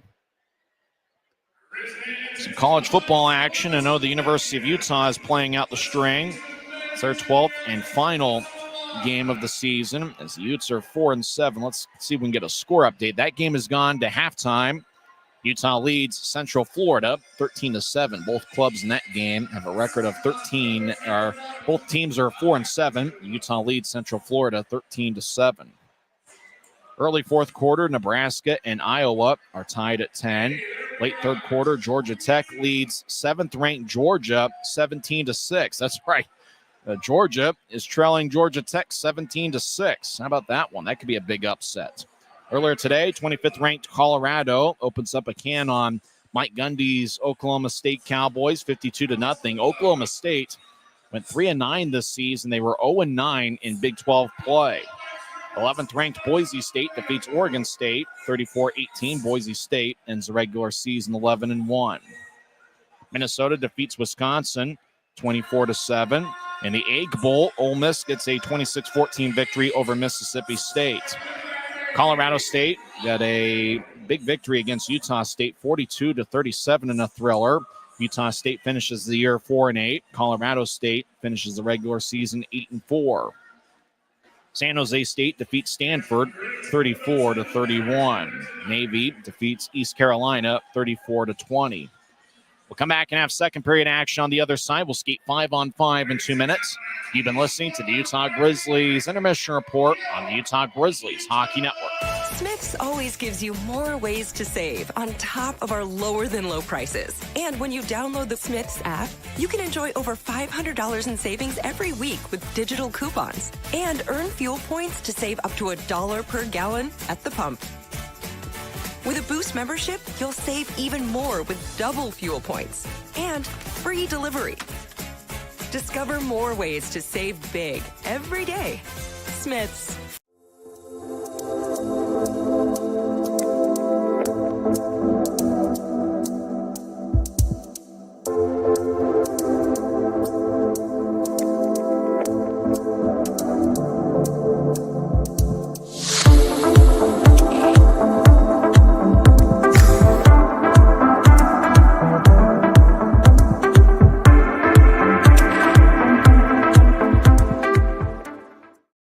After one period, Indy leads 2-1. Reed Lepster got the first goal of the game, though, for Utah. He scored 4:51 in. Then Indy scored back-to-back power play goals. Actually, it was the first and third power plays for them on the night. Lombardi scored 10:52 in, and then Kevin Maximovich scored 19:32 into the second period. Grizzlies in their whiteout specialty jerseys. You can go to the Dash Auction app and bid on those game-worn jerseys. You can go on there now. You can get a Gianni Fairbrother jersey. Maybe you can get Kabori done. I don't know. Reed Lepster's got a goal in that jersey. That'd be a good one to get. Grizzlies will be skating from left to right as we see it from high top section 114. A forward line of Gallant. He'll be taking the face-off. He's got Messner to his left and Lepster to his right. And up top is Kabori Dunn and Gianni Fairbrother. For Indy, Brian Lemos will take the draw. He's got Nathan Burke to his left and Andrew Gallant to his right. Up top is DJ King and Chris Cameron. Luke Salem had started the game, but it looks like Indy is going with a different defensive unit to start the second period than what started the game. Grizzlies won the draw, and Dunn will sky it deep into the fuel zone into the far corner. Grizzlies from left to right. Indy going the opposite way. As Lepster to the right side. Gets the Gallant around Indy's net to the far side. As he'll skate towards the point, he feeds up top to Dunn. High slot, righty shot goes over the crossbar. Grizzlies far side, shot hits the post. As Utah was looking for a rebound, and that was Messner. Dunn slides it across, but it exits the offensive zone. Grizzlies reset back in their own end. Dunn will outlet to the center ice. Over to Gallant, tapped off of his stick. Getting into the left side is Messner. Lefty shot, glove saved by Goudreau as he snatched it about the shoulder high. He holds on 39 seconds into the second period. Draw's going to be in the Grizzlies' offensive zone as both teams will reshuffle the deck. There's more is McCormick and Salem are two defensemen for Indy. They started the game on the blue line. Luke Manning will take the draw. He's out there with Adam Burke. And Adam Burke and Briley Wood. Quiet crowd here early in the second period. Fans getting back to their seat after spending some time in the concourse. Indy slides into center ice after winning the draw. Colin Bielik gets it. He crosses center ice left wing. Steps over the attack line. Veers off to the right. He's now in the high slot. He'll drop it for Salem. Back to Bielik, who danced around along the far boards. Salem over in the high slot. Bielik fires it back to the spot he vacated. Cam Hausinger had a glance off of his stick behind the net. As Morrison had a glance off his stick, make that Corbett. As Maximovich will drop it to the spot he vacated along the near corner. Bielik dances around as he gets around Briley Wood. Bielik avoids Jensen's check. Puck around the boards to Corbett for the Grizzlies. And he'll sky it to center ice. It stays in play as it taps off the near boards. McCormick pushes ahead to Bielik. Back to McCormick deep in the fuel zone. Grizzlies will switch up forwards. As entering the ice is Cameron Buell. He'll skate in front of Gaudreau. He's out there with Upper and Nilsson. Out to center ice. Linesman jumps out of the way. Grizzlies get it. Fuel territory. They'll dump it in. Does Upper. Gaudreau would drop it for a defenseman. Puck to the right point. Kept in by the newest Grizzly. And over to the high slot. Dancing around with the puck is Buell. As he just kind of bobbled it like it was a hacky sack for a couple times. Got that dazzled the crowd a little bit. It's a Fuel in the offensive zone. Cameron around his net gets blasted. Spodniak along the near board. Skates towards the point. Now he veers off to the right. He gets back checked. Tapping the puck is Cade Nilsson. And Nilsson divorced Spodniak from the puck. As taking it is Savinkov. And Indy gets it back to their line. It's a Fuel. Get it taken away. Upper on the right side. Throws to the middle. Grizzlies have a jab away as Upper was looking for Armstrong. Armstrong got it poked away. Fuel cross center ice. Gagne dumps it in. Fuel makes a full line change here. 2.5 minutes into the second period. Indy leads 2-1. Grizzlies have outshot the Fuel 13-11, but we haven't had a shot so far in the second period officially. As Manning will fire it off the far boards. Grizzlies over the attack line. Armstrong gets double teamed. Morrison joins the play. Gets held along the back by DJ King. Fuel come out with the puck. Indy will saucer it deep into the Grizzlies zone. Dunn cuts in front of Sajin. Icing is on Indy. 17:07 left in the second. Dylan Savinkov, wearing number 61 for the Grizzlies tonight, one of 6 defensemen. He joined us late. Grizzlies earlier today released Chase Hartje, who had 1 assist in 8 games. He was replaced on the roster by Savinkov. He's 23 years old, out of Estonia. Draws on the right side. Gallant crouches down, the Western Michigan product, second full season as a pro. Indy wins it. DJ King will fire it off the far boards. Indy will tap it off a Grizzly stick out the center ice. Dunn keeps his head up and gets it to Gallant at center ice. He'll push it across to Messner off his skate. Messner gathers it, drops it for Fairbrother, gains center ice, and he dumps it in. Make that Jensen, number 28. Jensen normally paired up with Corbett tonight, but it's Jensen and Dunn out there. Out to center ice. Gallant picks it off. He steps over the line, left point. Now he'll skate towards his right. Gets it out head. And the puck bounced off a stick and off of Gaudreau. Right point, Dunn to Lebster. As he'll get to the near circle. Grizzlies dance around. Gallant skates towards where Lebster was. Gallant fires towards the net. It's over Gaudreau's glove as it ricochets off the end boards. As the Fuel get it across to Sajin, who saucers it off the boards near the Grizzlies bench. Utah gets it back in their own end. Jensen across to Dunn. Blue line to blue line pass. Taps off a Messner stick. He'll fly deeper into the Fuel zone. Messner comes off. Grizzlies get reinforcements. Over to the near side. Loose puck. Grizzlies get it. Crashing along the boards was Adam Berg. Grizzlies in a white jersey with white numbers. It's tough to spot who's who from time to time. McCormick battles with Manning behind Indy's net. Up top, Corbett, left side. Dangles the puck, now gets towards the left side. One-timer goes wide. That was taken by Wood. He didn't get all of it. As Burke gets to center ice. Burke over the line. He gets double team. Fairbrother in the area. Looks like Fairbrother is paired up with Corbett here in the second period. As the Grizzlies on defense. Right side. Righty shot is blocked. Indy gets it back. Ty Farmer shuffles to the high slot. A push to the right side. Bellant. Righty shot. Blocker saved by Duplessis. Rebound goes to Farmer. Farmer bobbled the puck for a second, and it exits the offensive zone. Indy resets. Salem gets to center ice. Tried to dump it in and just pushed it about 5 feet. Grizzlies have it. As Utah gets to Morrison, he gets to center ice and loses it. And make that Savinkov, the newest Grizzly, number 61. As Indy tried to center it out in front to Maximovich. Glanced off a Grizzly stick. Utah aggressive in front of their net. Maximovich will skate towards the far corner as he gets taken off the puck. As a Fuel, Colin Bielik will fire it to the far corner, glanced up at Hausinger's stick. As Bielik along the near side, as he gets shadowed by Upper.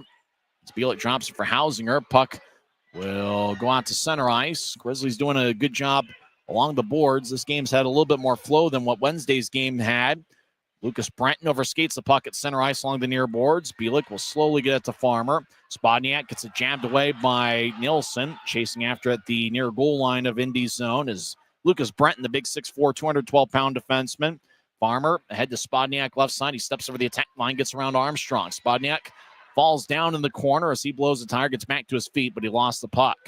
As Wood will throw it around Utah's net to the near corner for Dunn, who outlets it to center ice, looking for Armstrong. It glanced off his stick. It goes deep into the Indy zone.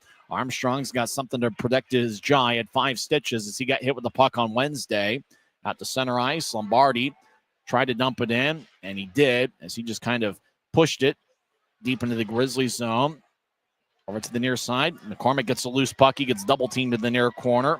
Grizzlies' Kabori Dunn gets it, and he'll lift it over McCormick's head as it bounced off a dasher. As Wood out to the right side, fires the righty shot, and it lifts out of play as he just got under it a little bit too much. 13 minutes and 30 seconds left in the second period. It's Indy 2, Utah 1. We'll have a timeout on the ice and come back in 1 minute. You're listening to the Utah Grizzlies Hockey Network. Thanks to Les Schwab Tires, I'm a confident backseat driver, but Mom's a little stressed about spending. Remember, breathe in. Now watch your speed and breathe out. Good. Even though we're watching our wallets, Les Schwab is still watching out for our safety. So turn here.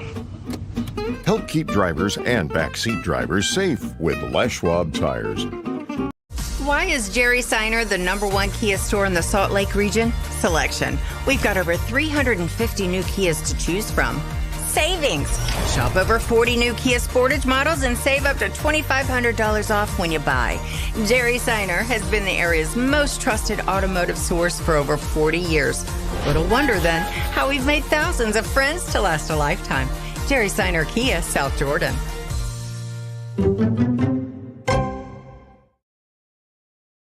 13 minutes and 30 seconds are left in the second period. Indy leads 2-1. Nobody has scored here so far in the first 6.5 minutes of the second period. Not many shots on either side. Indy has taken 2 shots in the period. The Grizzlies have 1. Gallant will take the draw. He's got 12 assists this season, 9 assists in the month of November. As a draw won by Utah, as Brenton engulfs a Grizzly, and that's Messner gets held up along the wall, trying to jab it away as Gallant, but Indy comes out of the pile with the puck. They skate along the near boards to neutralize. They cross center and dumping it into Sajin from just outside the Utah line as Jordan Martin delivers a hit in the near corner. Play hasn't been as physical tonight as it was on Wednesday. 3-on-3 Grizzlies enter the attack zone as Farmer delivers a shot on the far side. Puck kicks off a skate down the middle and goes towards the end boards. As Sajin will saucer it out to center ice. It glanced off of Llewellyn's stick. It flies towards Duplessis, who cuts it off, keeps the play alive. Both teams will reshuffle the deck. Grizzlies cross center ice. Fairbrother crosses center, steps over the attack line, throws to the far point, but the Grizzlies are offside. As Indy did a good job making Fairbrother redirect himself at the Indy blue line. Adam Berg out there on the ice wearing number 19. Second home game for Berg in his second stint with the Grizzlies. He started this season in the EIHL. He played in 9 games and had 1 assist.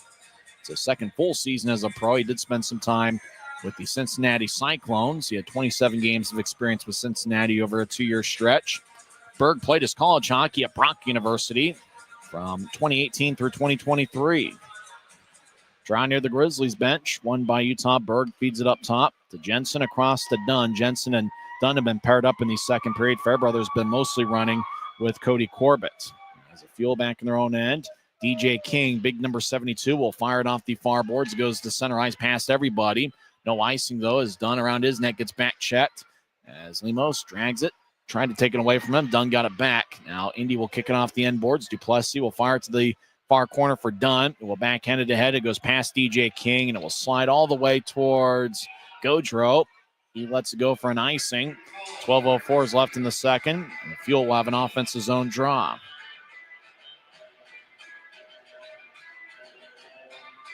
McMaster's been pretty aggressive looking for his shot. He had one in the first period. I believe he's already got one here in the second period. In 12 games in the month of November, this is the 13th of 14 games for the Grizzlies in the month. Messner has 51 shots, averaging just over 4 per game. Manning will take the draw. Right circle, far side as we see it. Utah skating from left to right in the period. It's won by Bielik. Hausinger in the area. Hausinger let the puck go as it bounced off the top of the boards. As Dunn, an Indy player goes down near Dunn as Grisby hangs out. He's stopping by across section 114 out to center ice. Indy gets it back as the big guy Grisby's hanging out here. Grisby's having a good time as Indy gets out to neutralize. Oh, thanks. Grisby's brought some nothing but cakes. Terrific. I'm going to have that right after the game. Hey, Grisby, it's great to see you. Good thing you didn't burn the flag tonight like you did at one point last year. It's all right, though. Boy, Grisby is savior here. 2-on-1. Grizzlies get to the left side across the Nielsen. One-timer, and he missed it along the far side as he tried to go stick side on Gaudreau. Duplessis about 10 feet in front of his crease. Keeps the play alive over to Corbett. Blue line to blue line pass along the near side. Connects to Buell. Luke Salem's teammate at St. Lawrence. Indy gets it back as they cross center ice. Spudniak's got great speed. 2-on-2. Steps over the line. Drops it for Lombardi. Righty shot. And a blocker saved by Duplessis. Puck goes to the far corner. Nielsen gets there before Spodniak. Grizzlies sky it into Fuel ice. Puck glides towards Gaudreau. Fuel run it down. Grizzlies make a change. Bernard with a long-range pass. Make that Brenton. Lucas Brenton over to the left side as Gagne gets to the near corner. Lombardi has a trickle too far in front of him. Grizzlies get out to center ice. Armstrong will one-handed in. Llewellyn got there about a step ahead of Manning. Fuel gets a new try. Llewellyn will drag it out to center ice. And he'll fire it in. As Llewellyn got hit by Craig Armstrong. As a Fuel to the right side. Sajan with a shot. And he missed it. As he just didn't get all of the wrist shot. Puck to the far side. Fuel along the boards. As Martin gets pushed in the back. Drops it for Sajan. He feeds to the far corner. Indy around the net. They lead 2-1. As we've got 10 minutes and counting left in the second period. We're halfway through the scheduled 60-minute affair. The MVP tonight is definitely Grisby for hanging out here and giving me some nothing but cakes. Grisby's enjoying the action behind me as puck at center ice. Nathan Burke, who's got 2 assists tonight, both of them on Indy's power plays. Grizzlies cross center ice. Manning dumps it in. Grizzlies make a change. Both teams have 14 shots on goal. Left side, Gallant shot. Kick saved by Gaudreau in the butterfly position. As Grizzlies try to get up top towards the newest Grizzly, Savinkov. Now Savinkov gets the Lebster. He crosses center ice, and he'll drive it back in. Savinkov comes off the ice for somebody else. Savinkov, the native of Estonia. Fuel. Step across center ice. Lemos fires towards the net. It's sticked away by Duplessis. Jensen behind his net. 9-10 and counting left in the second. We'll move it to the near side for Dunn. He'll push to center ice, looking for Gallant. Pass goes wide of him. McCormick over to Cameron, who slices a rink-wide pass that connects to the Utah line for Hausinger. He'll drop it for Bielik, who gets it poked away by Lebster. Bielik gets after the loose puck in the near side, rolls it around to Cameron, left to right, as Cameron, right wing, fires a shot wide. Lebster throws into the Fuel zone. It got redirected by McCormick. Lebster will come off. 8:42 and counting left in the second. Indy still leads 2-1. Hausinger across the center ice, gets to Bielik on a hot pass. Bielik over to Hausinger, swings and misses from the left circle. Hausinger now around his net to the right side. He'll get it to the corner as Maximovich drops it. One-timer, saved by Duplessis. That one-timer is fired away by Bielik, who's got an outstanding shot, and he's put that on display this week. Bielik throws to the right side for Gagne. Tapped off of his skate. Gagne around the net. He gets taken down by Fairbrother, I believe. Actually, Jensen. As Jensen's out there with Dunn once again. Now to the right side. Fuel shot, and that one's blocked away by the stick of Reed Morrison. Over to the left point, Brenton throws to the right side. Pass glanced off of Gagne, who fires towards the net as he was falling down. Didn't get much on it. Now up top to Farmer, right side. He'll skate towards the middle. He lost the puck. Savinkov trying to get towards Wood. Why, they say Indy kept it in. Brenton Gets back checked and taken off the puck. Brenton back to his feet, taking it to Martin. He's on the right side. Martin will push to the far goal line. Indy skate in. Shot. Saved by Duplessis. Grizzlies clear it out. Looks like it's going to be icing on Utah. 7:34 left in the second period. And it looks like Cody Corbett and Spodniak are getting after it at center ice. Corbett says you want it, as Corbett has Spodniak by the jersey. Corbett holding his left arm towards Spodniak, his left hand. Now they cease and desist as the linesmen broke it up at center ice. Spodniak and Corbett exchanging some words. 7:32 left in the second period. Thanks to Grisby. He brought some nothing but cakes to me. This is one of the great things at the concession stands when you come to a Grizzlies game. Get some nothing but cakes. I'm going to have to enjoy it after the game. They're at center ice. Spodniak and Corbett tangle up. Looks like Spodniak is in the box. And it looks like he got a 2-minute penalty. I believe the Grizzlies are going to get a power play out of it. 2 minutes for slashing is a call on Spodniak. And so the Grizzlies are going to be on the power play for the second time tonight. Utah is 0 for 1 on the power play tonight. It's Grisby hanging out in section 114. He's about 10 rows deep. Fans are taking a picture of the big guy as Duncan Dalmeo, the Indy coach, talks things over. The tradition of Utah Grizzlies hockey continues as they are in their 30th season of professional hockey here in the Salt Lake Valley. So it looks like it's going to be a Grizzlies power play. As now the linesman Colin Kleinendorf's talking with Reed Lebster. It's Messner, Lebster, Gallant, Adam Berg. That's the 4 forwards. And Gianni Fairbrother is the lone defenseman. Draws it neutralized, though, Fuel territory near dot. And it's won by Utah, but Fairbrother will have to run it down. He gets it along the near side, deep in the Grizzlies zone. As Fairbrother pivots, now he'll start the attack. Veers off to the left. He's now in the middle of the ice, so dropping off. Grizzlies cross center. Messner gets it towards Berg, who dumps it in. Gallant chases after. Indy slices along the near side. Webster centers it. The only guy there is Cameron. Problem, he plays for Indy, and he'll solicit it all the way towards Duplessis. Indy will get 4 fresh skaters on the ice. 7 minutes and counting left in the second. Utah's in the power play for the next minute 25. Lebster over to Galani. Crosses center ice. Back to Lebster at the Indy line. He steps over it. Got it towards Galani. Got occupied by Farmer. And the Fuel clear it back all the way towards Duplessis. Races to the near corner to cut it off. He'll lay it for Fairbrother. Fuel quick with their shifts today. Make another line change. Grizzlies switch up the deck as well. As Buell out to Armstrong on the right side. Armstrong skates along the near boards, chips it out in front, picked off by Nathan Burke. Make that McCormick, who tapped it off the near boards. Manning kept it in. Corbett with the left side tees it up. His shot is blocked by a combination of King. Buell was in the area as well. Puck skips along the near boards. Armstrong will backhand it to the near goal line. Now back to Armstrong. He dangles the puck right point as he surveys. Now Armstrong skates towards the corner, tried to throw it back to the spot he vacated. As Buell, right side, across, looking for somebody out in front. Pass goes wide of the mark. Corbett gets off the far boards. He feeds up top to Manning. Over to Armstrong near goal line. Trying to get it out in front towards Buell. Pass goes wide of the mark. Grizzlies still have it left side. Wood gets the far goal line. Armstrong around the net to the near side. He taps it off a Fuel stick. Manning gathers it in the near point. Over towards Corbett. Back to Wood. Across off the near wall to Manning. Late in the power play, 10 seconds left. Manning pitches up top to Corbett, over to Wood. Thought about a one-timer. Now he fires towards the net, and that's sticked away. Indy gets it, and Brian Lemos clears it out. Out of the penalty box is Spodniak, and he will race towards the bench. Grizzlies did have some offensive zone time there. They did a good job working the puck around, but it stays a 2-1 Indy lead. 5:20 and counting. Done. Outlets to center ice for Nielsen. Nielsen pushes ahead. Upper chases after it. Getting there first is Sage, and he jabbed it back towards Upper. Now Indy comes up with it. Racing across center ice is Sajan. He'll push to his right after stepping over the attack line. Is Indy back around their net to the near side. As Martin got pushed in the back by Jensen. Grizzlies come up with it. Utah will drag the puck out to center ice, carrying it towards the offensive zone. Big time hit delivered by Lucas Brenton, taking Tyson Upper off the puck.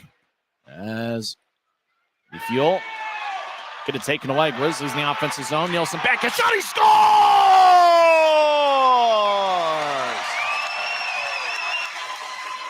T. Nielsen gets his second of the year as he converted on an Indy turnover and a beautiful backhand shot that went past Gaudreau as Grizzlies have tied it up at 2.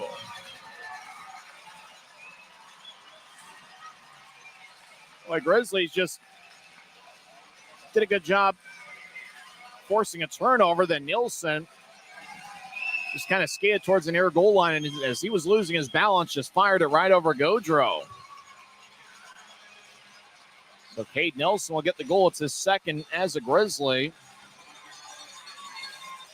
Upper and Morrison are in the area. Looks like the assists go, just one assist on the play off the turnover, and it's Reed Morrison. Morrison gets his first professional point, and this is his second game as a Grizzly. Time of goal, 15-10 and 15-18 into the second. Puck goes deep into the Grizzly zone, and icing is called. Draw's going to come back towards Ben Gaudreau. Grizzlies have tied it up. It's been a great effort by the Grizzlies here so far. Both of Utah's goals have come 5-on-5. Both of Indy's goals have come on power plays. So 5-on-5 action. The Grizzlies are holding their own here tonight. And it was a turnover. Reed Morrison forced the turnover, got the puck in the left point, fed it across to Nielsen as they show a replay here at center ice at Maverik Center. Great play by Reed Morrison. He's going to be a good one. He's got good size at 6'3", about 200 pounds. Lepster got tripped up after the draw, no call. Indy racing after the puck, right side looking for a centering pass, but it stays over in the corner. They're going to call a penalty on Corbett. As looked like Spodniak got dragged towards the ice, and he got pushed behind Duplessis' net towards the end boards. He just got pushed down, and a penalty is called on the Grizzlies. I believe it's Reed Morrison who just got the assist. 4:17 left in the second period. Indy will be on the power play when we come back in 1 minute. Grizzlies have goals tonight from Reed Lepster and Cade Nielsen. Nielsen's goal was assisted by Morrison and Craig Armstrong. 15-18 into the second period. We're tied at 2 late in the second period on the Grizzlies Hockey Network. Since 1939, America First has helped people start businesses, buy homes and cars, and achieve their financial goals. Today, our top priority is still the financial success of you and your family, which is why we're giving new members $100 when they sign up for a basic savings and checking account, and another $100 when they upgrade to premium checking and enroll in and use direct deposit. So head to AmericaFirst.com today and join the credit union that always puts its members first.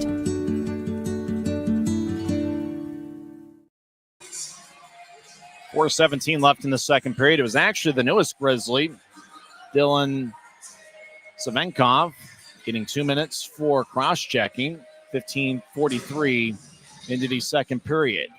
A white jersey with white numbers isn't the greatest thing in terms of tracking players. Savenkov is a pretty strong guy, 6 feet, listed as 207. He might be one of the stronger players in the club, but he just got a little bit too aggressive with Spodniak out behind Utah's net. Fuel are 2 for 3 on the power play. Brian Lemos will take the draw. He's out there with Lombardi, Nathan Burke. Watch out for Colin Bielik. He has fired quite a few one-timers, and he scored on one of those on Wednesday. Also up top is Maximovich. Grizzlies will take the draw along the near side. Does Gallant. Grizzlies win the face-off. Fairbrother fires it off the far glass, and the puck will wobble all the way towards Gaudreau. Colin Bielik gets the puck. He will lay it for Lemos. Lemos looking like he's quarterbacking this power play, as Indy appears to be going with 5 forwards on this power play shift. Burke on the right side, steps over the attack line, veers off to the left, drops it for Bielik. Bielik lays it for Lemos in the left point. Across to Maximovich. He's got a goal tonight. Over to Bielik. He danced around the left side, across to Maximovich. Up top for Lemos. Lemos over to Bielik. One-timer, and that's blocked by Corbett. Grizzlies get it. Backhanded off to Lemos. It trickles off his chest. Fuel keep it in. Now it goes towards a high slot. Grizzlies get it, and they slice it out of the zone. Good work by that 4-man unit, and in particular, Messner and Gallant. Fairbrother, I believe, is out there as well. Maximovich will lay it for Lemos. Fuel keep their same 5 on the ice. Grizzlies changed up. Halfway through Indy's 4th power play of the game. We're tied at 2 late in the second period. Maksimovic, he's got good speed, across the center ice, skates towards his right as he steps over the attack line. Now he's in the right point, stops, gets it across. Grizzlies challenge Lemos in the high slot, and Utah will throw it out. Boy, great effort by Adam Berg, holding up Lemos' stick so he couldn't get the puck as it was trickling inside the Utah blue line. Indy makes a change. McCormick will lay it for Gagne. He crosses center ice, gets around Messner. Gagne throws to the far corner, runs after it. He feeds up top to McCormick in the right point. He'll slide towards his left, back to the right side. Now McCormick will feed it to the near goal line. Hausinger skates out, take a shot, and he scores. He roofed it right over Vinny. That is the third power play goal for the Fuel tonight. They've taken a 3-2 lead. As once Hausinger got the puck at the near goal line, he was just all alone. He had time to have a sandwich and a cup of coffee, and he just found himself a good shooting angle, and he just drilled it right over Duplessis. Duplessis did a good job staying low, but left a little bit room up top. Hausinger with the goal, McCormick, and Gagne with the assists. That was Indy's secondary power play unit. That wasn't their top power play unit that picked up the goal. It was one of those, you talk about a cross check. It just kind of felt like Savenkov just overpowered Spodniak there, when he picked up the penalty. Just kind of a tough call. It was almost like he was just, he got 2 minutes for being a bit too strong, did Savenkov. So it's a Fuel leading 3-2 with 2:29 left in the second. And all three of Indy's goals have been scored on power plays. Utah, both of their goals have been scored 5-on-5. Grizzlies have the puck on the right side. Firing it in is Luke Manning. Cameron chases after it. The Indy captain. He'll skate towards the far side. He'll outlet it to center ice. It's picked off by Utah. Fairbrother enters from the right side. Gets towards Lebster down the middle. It glanced off the Cameron stick. Lebster chases after along the end boards. Cameron rams into Lebster as the glass goes swaying back and forth behind Indy's net. Right side, Grizzlies get it up top, but Fairbrother is skating towards the slot, and he'll chase after it, neutralize. Fairbrother back in his own zone with the puck, dangles back and forth. Now he throws a hot pass across to Corbett.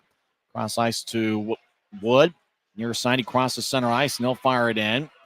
As Brenton will get it to Sajan, who tried to pitchfork it out and didn't get very far. He only got about 5 feet in front of Sajan. Now Llewellyn along the near side gets to center ice, and he'll fire it in. Savenkov was out in front of him. As Grizzlies back deep in their own zone, 1:25 and counting left in the second. Utah skating from left to right here in the period. Grizzlies with a hot pass to center ice to Buell, push it to his left. Grizzlies enter 2-on-4. Utah gets it back towards Buell. Buell at the far goal line. Sharp angled shot saved by Gaudreau. Puck trickles out in front. Indy gets it. They fire it up top. Jensen gloves it and keeps it in. Jensen left side will fire it off the end boards. Fuel get there first in front of Nielsen, who's got a second period goal for Utah. And it's skied by Brenton. Chasing after it's Jensen. It's Cade Jensen. Gets a new try. He falls down with Bielik in the area. Fans want to call and then to be had. As Grizzlies step over the attack line. Indy being very aggressive defensively. Farmer gets a good side check on Utah. Puck up top, picked off by Hausinger. Hausinger gets the center ice. He'll brush it to his right. Indy over the line. Hausinger got his stick held up. Grizzlies out to neutralize. Indy jabs it away. Does Cameron. As Lebster and Cameron collide. Grizzlies have the puck over to the right side. Over to Savenkov. Righty one-timer is kicked away by Gaudreau. 20 seconds left in the period. As puck goes to center ice. Lebster fires it back in. Gaudreau plays behind his net. He's got outstanding hands with the puck. Plays it pretty well. As the puck near the face of Lebster. As Cameron dumped it in towards his face. Lebster got out of the way, luckily. And the puck went all the way down for an icing with 4.9 seconds left in the second. So we'll see if the Grizzlies can get one final shot here to end the period.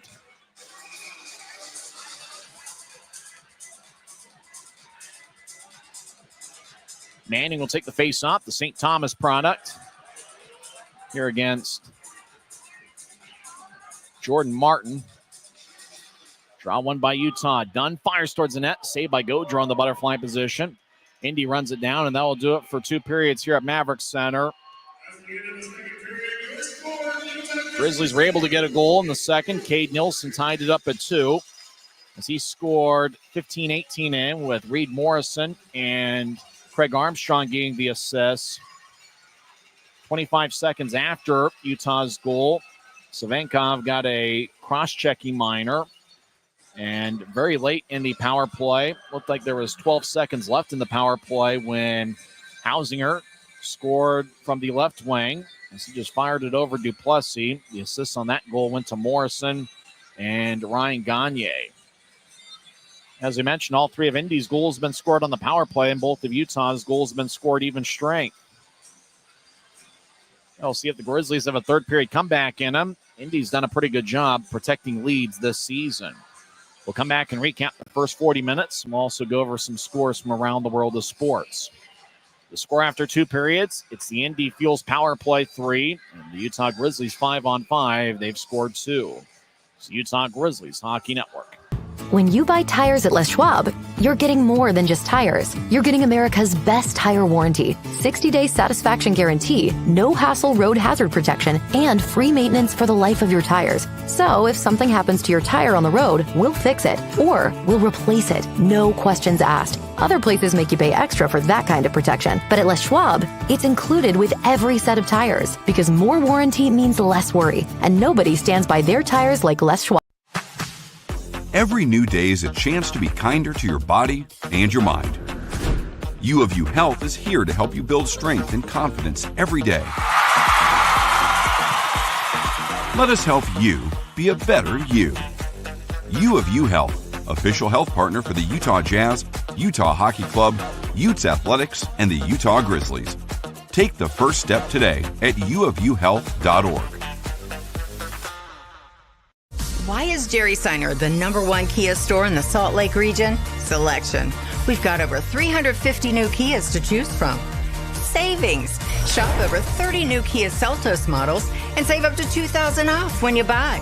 Jerry Seiner has been the area's most trusted automotive source for over 40 years. Little wonder then how we've made thousands of friends to last a lifetime. Jerry Seiner Kia, Salt Lake. Smith's always gives you more ways to save on top of our lower than low prices. And when you download the Smith's app, you can enjoy over $500 in savings every week with digital coupons and earn fuel points to save up to $1 per gallon at the pump. With a Boost membership, you'll save even more with double fuel points and free delivery. Discover more ways to save big every day. Smith's, fresh for everyone. After 2 periods here at Maverik Center, it's the Indy Fuel 3 and the Utah Grizzlies 2. And we pretty much mentioned the story of the game going into commercial, going into the intermission. 3 power play goals for Indy and 2 5-on-5 goals for the Grizzlies. Utah scored first tonight as Reed Lepster scored 4:51 into the first period. The Grizzlies have been a pretty good team when scoring first. This year, the Grizz are 3-2-1 when scoring first. Usually, the percentage is about 80% when the Grizzlies do get the first goal of the game. Indy had 3 power plays in the first period. Reed Morrison got a tripping minor, 9:45 into the first. And halfway through the power play, it was Kevin Lombardi scoring his third of the year with Nathan Burke and Colin Bielik getting the assist. It was a Burke centering pass out in front with a lot of traffic that connected towards Lombardi, and Lombardi put it away, 10:52 in. Indy also had a power play as Kay Jensen got 2 minutes for delay of game, 14-17 in, as he just fired a fresh, frozen, vulcanized rubber disc into the seats. He did it from his own zone without it bouncing off the glass. Grizzlies did kill off that penalty. Indy had 2 or 3 shots on the man advantage there. And later in the first period, it was Johnny Fairbrother who got a tripping minor as he tripped former Grizzly Nathan Burke. And halfway through that power play, Kevin Maximovich got a second of the year with Burke and Lemos getting the assist.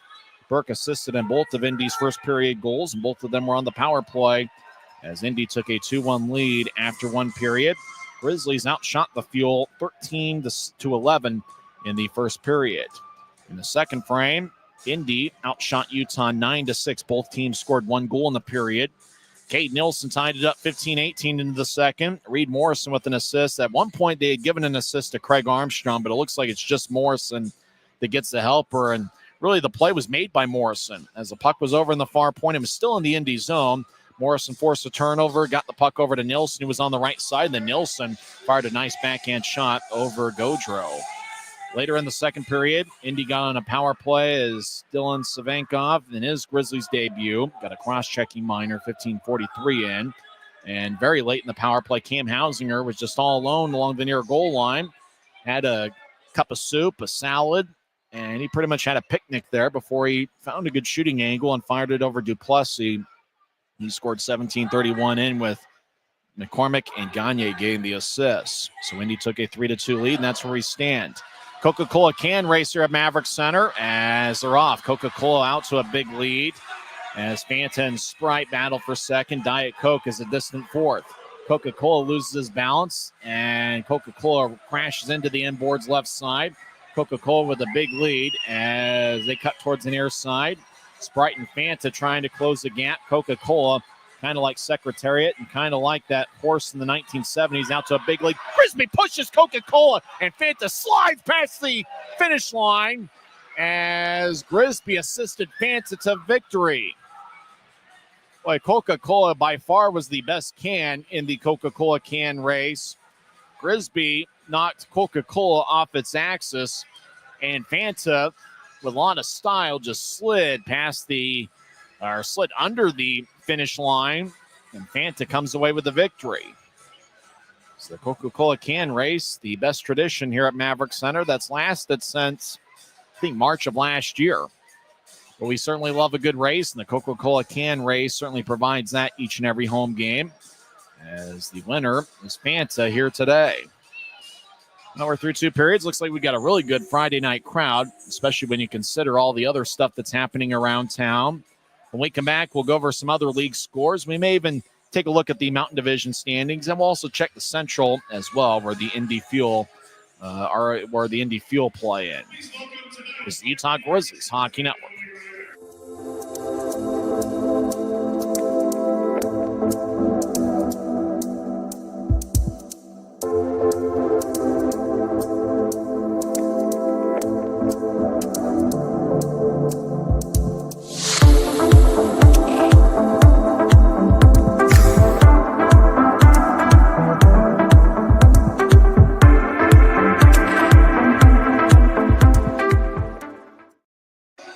Welcome back to Maverik Center. Indy leads Utah 3-2 behind 3 Indy power play goals.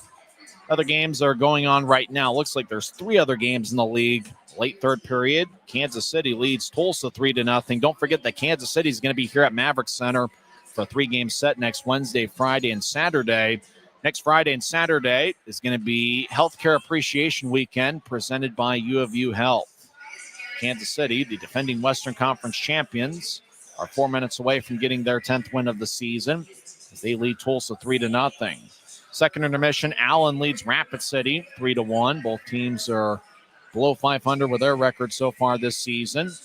Idaho with a dominant second period performance as they scored 4 unanswered in the period, and they've scored 5 unanswered overall as Idaho leads Tahoe 5-1. Tomas Scholl is the starter in net for Idaho. He has saved 16 of 17. Idaho's gotten 2 goals from Connor McEachern and 2 goals from Hoffman. Lyndon McCollum has also found the back of the net for the Steelheads. Idaho leads Tahoe 5-1 after 2 periods. Games have gone final. Worcester defeats Wichita 3-2. In overtime, Fort Wayne gets a 2-1 victory over Florida as Alex Aliardi got the overtime game winner, 6:38 in. Former Grizzly defenseman Kyle Mayhew picked up one of the assists. Will Cranley, despite the loss, was outstanding in net for Florida as he saved 35 of 37. But the Everblades, the 3-time defending Kelly Cup champions, fall in overtime to Fort Wayne 2-1. Atlanta defeats Savannah 6-3. Toledo gets a 3-2 victory over Kalamazoo. South Carolina defeats Greenville 5-2. In overtime, Jeff Carr's Norfolk Admirals get a 3-2 win as Panikin gets the overtime game winner for Norfolk. They defeat Maine 3-2. Also a game that went into overtime. Jacksonville defeats Orlando 2-1. Reading gets a 3-1 victory over Adirondack, and Wheeling defeats Cincinnati 5-1. it's kind of interesting when you think about the Central Division. That's where the Indy Fuel reside.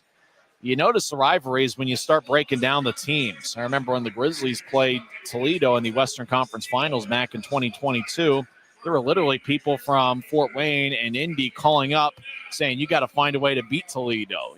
The rivalries go that deep. In the Mountain Division, Tulsa right now has 23 standings points. Kansas City has 20.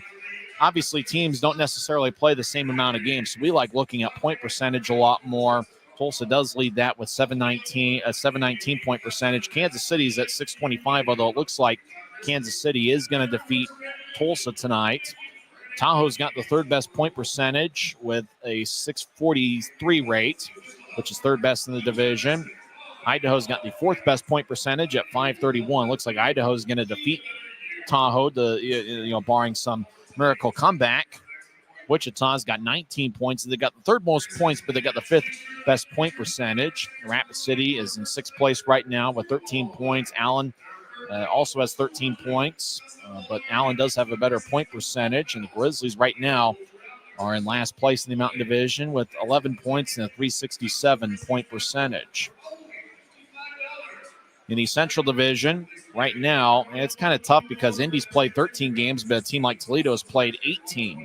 So strictly going off a point percentage, we can say that Fort Wayne has the advantage with a 700 point percentage. Toledo is in second at 667. Iowa has had a pretty good start to the year. They've got a 567 point percentage. Bloomington is in fourth place right now in terms of point percentage at 531. Indy is an even 500 club. They are 6-6-1 this year. Actually, they're 6-0-1. They're one loss past regulation, did go in a shootout. They're in fifth place right now. They're a 500 club. Kalamazoo is at 406 and then sixth place in the 17th division. Cincinnati is bringing up the rear. Their point percentage is 250. For Indy, though, if you think about it, this is game 14 of 15 straight on the road, meaning that the Fuel are going to be home quite a bit from early December throughout the rest of the year. So if the Fuel can, win tonight, maybe pick up some standing points tomorrow, you're talking about 15 straight road games. If you come out of it, with a better than 500 point percentage, all of a sudden, if you play well at home, Indy can end up easily being a playoff team this year. They're a pretty physical team, and it looks like Ben Gaudreau is an outstanding young goaltender. And so Indy's been a fun team to watch. They really do a good job kind of controlling the puck, controlling the action. Grizzlies had a bit of an advantage their first 5 or 6 minutes of tonight's game. Indy, though, looks like they're a pretty well-coached team, and it looks like Indy, if they can find a way to take care of home ice at their new building, Fisher's Event Center, they're going to be a pretty good team in the Central Division. We'll go over some NHL scores in 30 seconds. Indy leads Utah 3-2 after 2 periods. This is the Utah Grizzlies Hockey Network. From commercial to recreational truck accessories, Mountain Land Truck Outfitters has got what you need. Flatbeds, spray and bed liners, lifts and leveling kits, wheels and tires. Mountain Land Truck Outfitters proudly uses a brand you know and trust. And with our experienced, knowledgeable, and friendly staff, your visit here will be informative and enjoyable. Stop into our convenient location in Provo at 265 South 100 West or call 801-225-4637 to get a quote for your fleet or individual truck. Mountain Land Truck Outfitter. For a Friday night, it's a very busy evening in the National Hockey League. Second intermission over downtown, about 7.3 miles from where we're sitting. Edmonton leads Utah 3-2. Remember, Utah led 2-0 after 1 period. Alexander Kerfoot scored on a snapshot, 6:17 in, and then 17:15 into the first. It was Logan Cooley getting the goal with Valimaki and Bortuzzo getting the assists. Edmonton responded with 3 unanswered in the second period. Ponkelzine scored on a snapshot, 9:44 into the second, with Draisaitl and Stetcher getting the assist. And then on a power play, 14:01 in, it was Leon Draisaitl scoring with Connor McDavid and Evan Bouchard getting the assist. And then Edmonton got another power play, and it was Connor McDavid scoring with Bouchard and Corey Perry getting the assists. And for that, I definitely wish that this Grizzlies game started at 1 o'clock. I think there's a lot of people that, are either from Alberta or are Edmonton Oilers fans or just want to see Connor McDavid that kind of wish that, the two local pro hockey games weren't on at the same time. After 2 periods, Edmonton leads 3-2 as the Oilers have scored 3 unanswered, all of them coming in the second period. The Grizzlies NHL affiliate, the Colorado Avalanche, are in Dallas tonight. And late second period, 2:28 left. Dallas leads Colorado 3-1. 4 minutes left in the third period. Vegas leads Winnipeg 4-3 in an outstanding battle of two Western Conference powerhouses.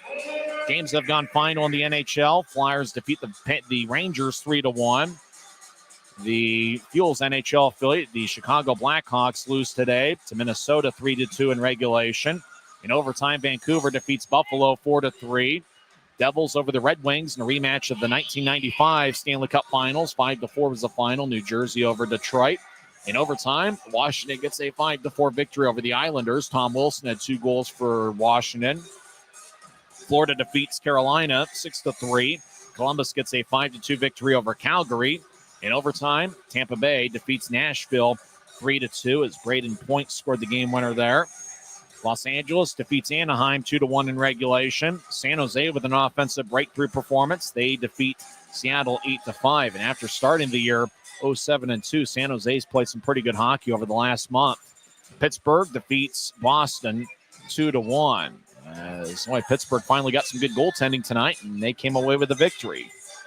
2 college football games in action right now. 2.5 minutes left in the fourth quarter. Georgia Tech leads 7th-ranked Georgia 27-20. And early fourth quarter, a matchup of 2 teams that are 4-7 on the year. Utah leads Central Florida 21-7.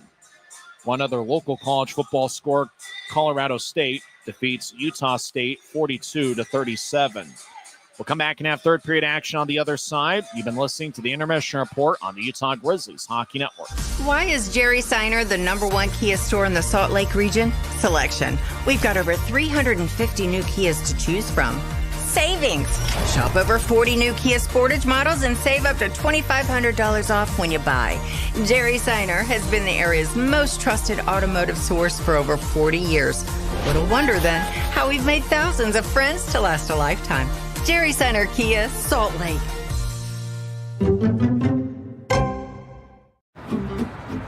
Thanks to Les Schwab Tires, I'm a confident backseat driver, but Mom's a little stressed about spending. Remember, breathe in. Now watch your speed and breathe out. Good. Even though we're watching our wallets, Les Schwab is still watching out for our safety. So turn here. Help keep drivers and backseat drivers safe with Les Schwab Tires. We're about set for third period action as we'll skate 5-on-5 to start the third period. That would suit the Grizzlies well. They have outscored Indy 2-0 in 5-on-5 play, but it's 3 power play goals for the Fuel to have them with a 1-goal lead heading into the third. Grizzlies have 9 scoring chances through 2 periods. Indy has 10. Indy has a slight 17-16 edge in the faceoff circle. Grizzlies have 9 hits. Indy has 10. Indy has 7 giveaways. One of those giveaways, they had 4 of them in the second period. One of them led to Utah's second period goal. Grizzlies had 5 giveaways, 2 of them in the second period. For the Grizzlies, in terms of their shot count, Buell, Wood, Manning, and Webster each lead the way with 3 shots, and then a few other Grizzlies with 1. Nobody has 2 shots on the night. Colin Bielik and his powerful one-timer, he's gotten off a couple of those. He hasn't found the back of the net yet, but he leads Indy with 5 shots. Brian Lemos and Kevin Lombardi each have 3 shots. One of Lombardi's 3 shots found the back of the net out in front on a Nathan Burke pass. That was Indy's first goal, which came 10:52 into the first period. 20 minutes are on the Maverik Center scoreboard clock. Grizzlies will be skating from right to left as we see it from high top section 114. Indy will be skating from left to right. Lemos will take the draw for Indy against Cole Gallant. The linesman Colin Kleinendorf says, my bad. He'll drop it again. It looked like he was talking more with Lemos. Lemos doesn't believe it. It looks like Lemos is kicked out of the circle. Colin Kleinendorf sporting a sweet-looking mustache. Taking the draw is Ballant. He's got an A on his sweater. Utah wins the draw. As Fairbrother will bank it off the near boards looking for Messner. It's dumped in. As DJ King will slice along the board's far side as the puck skips towards Duplessis. And Duplessis behind his net will play it. And they'll push it to Fairbrother in the near corner. Glanced off of his skate towards the middle. Grizzlies throw it back towards the near wall. Puck at center ice. Nathan Burke will fire it across to DJ King. King will move it to center ice for Blount, who backhands it ahead towards the Grizzlies bench. Lemos will fire it in. Both teams make their first line change of the third period. Kabori Dunn drags the puck out to Neutron. It goes past Manning. On to Manning from the right side. Manning enters.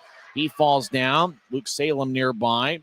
As Manning back to his feet. Far corner gets pushed along the glass by Salem. Indy comes out with a puck. Hausinger's been very outspoken and active in this series, and he's been a good player. At the Indy line, Grizzlies enter from the right side, dancing around. Grizzlies drop it for Manning. He gets poked away by Billick, who will backhand it. Puck skips towards the near boards at Neutron. Gathered by Jensen. He'll get it across to Corbett. His rink-wide pass at center ice is picked off by Farmer at the line. Hausinger got hit way up high by Jensen. Hausinger's helmet falls off, and he's slow to get to his feet. As Hausinger on one knee, and it looks like somebody's going after Cade Jensen, and that's Kevin Lombardi. As Hausinger, I believe he's the guy that delivered some high hits in Wednesday night's game, maybe one of those against Aragon, and Aragon's out.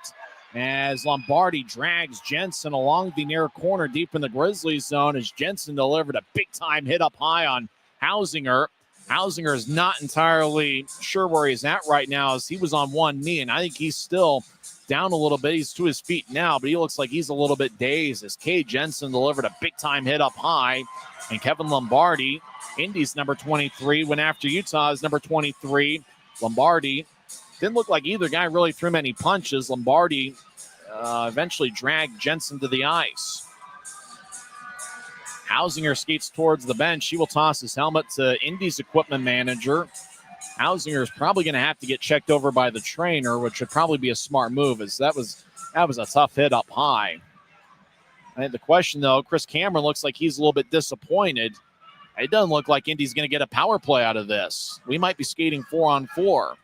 So it's possible Jensen got a penalty for the hit on Hausinger, but then when Lombardi responded, he negated the Utah power play, it looks like. As looks like Lombardi's in the box for Indy and Jensen is in there for Utah.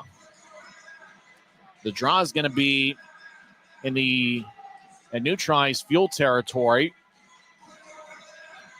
Jensen's in the box and so is Lombardi. It looks like both guys got matching roughing minors. 1:20 into the third period. You knew that somebody was going to deliver a shot on Hausinger as he delivered some hits up high. And I don't remember if it was Hausinger. Somebody hit Aragon on Wednesday. And remember, Hausinger got in two separate fights on Wednesday. Grizzlies have it in the slot. Cameron Buell tried to shovel it towards the net. He fanned on it. Indy skating 5-on-5 as the penalties offset. Replay first down. Sajan slides it in front of the net.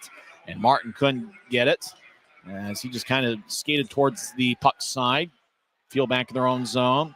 As Martin gets to center ice, he gets pushed and taken off the puck. Grizzlies enter. Indy back defensively, 1-on-5. Upper skates towards the near corner. He stops in the corner. He gets double teamed. Indy took the puck away as McCormick will toss it. Armstrong kept it in the left side. Skates towards the circle. He fires towards the net a little bit wide. Puck will skip all the way to the Utah line. Getting the loose puck is Fairbrother, I believe, the Grizzlies captain.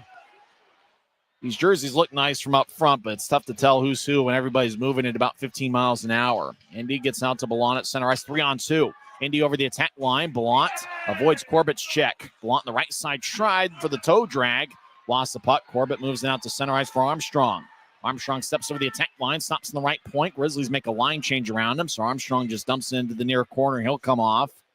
17:20 and counting left in the third. Indy still leads 3-2. Blount, good skater out to center ice. Lost the puck, got it back. He'll push it to his left. Spodniak, the local junior hockey legend, fires towards the net. That got redirected off of Duplessis' glove. Still in play. Bielik over the attack line. He tries to throw it towards the middle as he was looking for Hausinger. Didn't miss a shift. Hausinger couldn't collect it. Puck back at center ice. Indy will reset. Out to Hausinger. He'll just dump it in from neutral ice on kind of a one-time tap. Duplessis slides to the near goal line. Now Bielik from the near corner. Duplessis leapt out of the way as the puck was going horizontally.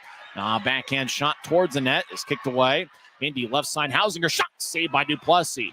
Hausinger runs after the loose puck and gets it in the far corner. Drops it from Maksimovic. Maksimovic back to Hausinger, over to Maksimovic, back. Hausinger lets it go along the boards towards the near side. Hustling after the loose puck is Corbett. He'll direct it to center ice for Lebster, dumps it in. Lebster gets pushed by Farmer. Both teams will reshuffle the deck personnel-wise. 16-16 left in the third. Indy still leads 3-2. Blount crosses center ice right wing, and he'll sky it in. Puck bounces off the far boards and all the way behind Duplessis' net. Blount chases after a loose puck. He gets there a stride before Briley Wood up top left point. Lefty shot, saved by Duplessis, who's been good tonight. Over towards Fairbrother, skates to the far corner. He gets held up along his shoulder by Lemos. Back up top. Indy fires into the right corner. Grizzlies will tattoo it off the wall. As looked like Utah avoided a check there, and that was the newest Grizzly. And that's Savenkov. Over to the left side. Indy in the offensive zone. Grizzlies have two guys battling along the far boards. Grizzlies get it. Indy on the back check. Llewellyn took it away from Manning as the puck goes to the near corner. Llewellyn gets a good shoulder check on Fairbrother. As Fairbrother lost a stick, he gets it back. Grizzlies will saucer it all the way to center ice.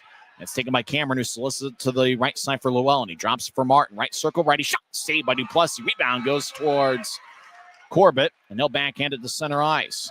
Grizzlies win the one-on-one battle. Buell skates towards the left side. Skates towards the end boards. Buell will skate back towards the left point. Drops it for Corbett. Corbett sporting a beard. Gets to the near corner. Centers it out in front. Shot saved by Gaudreau. As they were looking for Nilsson out in front of the net.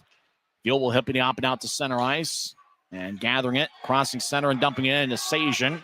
The Raging Sajan will come off the ice. 14:48 and counting left in the third. Nobody has scored here in the final regulation frame. Indy still leads 3-2. Nilsson gets it across to Dunn. Dunn back to Neutrice. We'll get it to Buell. Buell at Neutrice will tap it in. Grizzlies will switch up forwards. Indy along the far boards. Spodniak as a glance off a Lebster's stick. You see it there battling along the far boards. Puck goes into the Indy bench. And the whistle blows with 14:27 left in the third. Lombardi and Jensen both exit the penalty box. As both guys are done serving their roughing minors, both guys will head to their respective benches. Neither guy gave each other a glance. Neither one looked at each other. Drow's going to be in the fuel zone. We've had a pair of good goaltenders tonight. Duplessis has saved 20 of 23, but remember, all three of Indy's goals have been scored on the power play. Boy, Vinny in 5-on-5 actions look pretty good. It's the first time Duplessis played a game here at Maverik Center. Obviously, he's practiced here many times.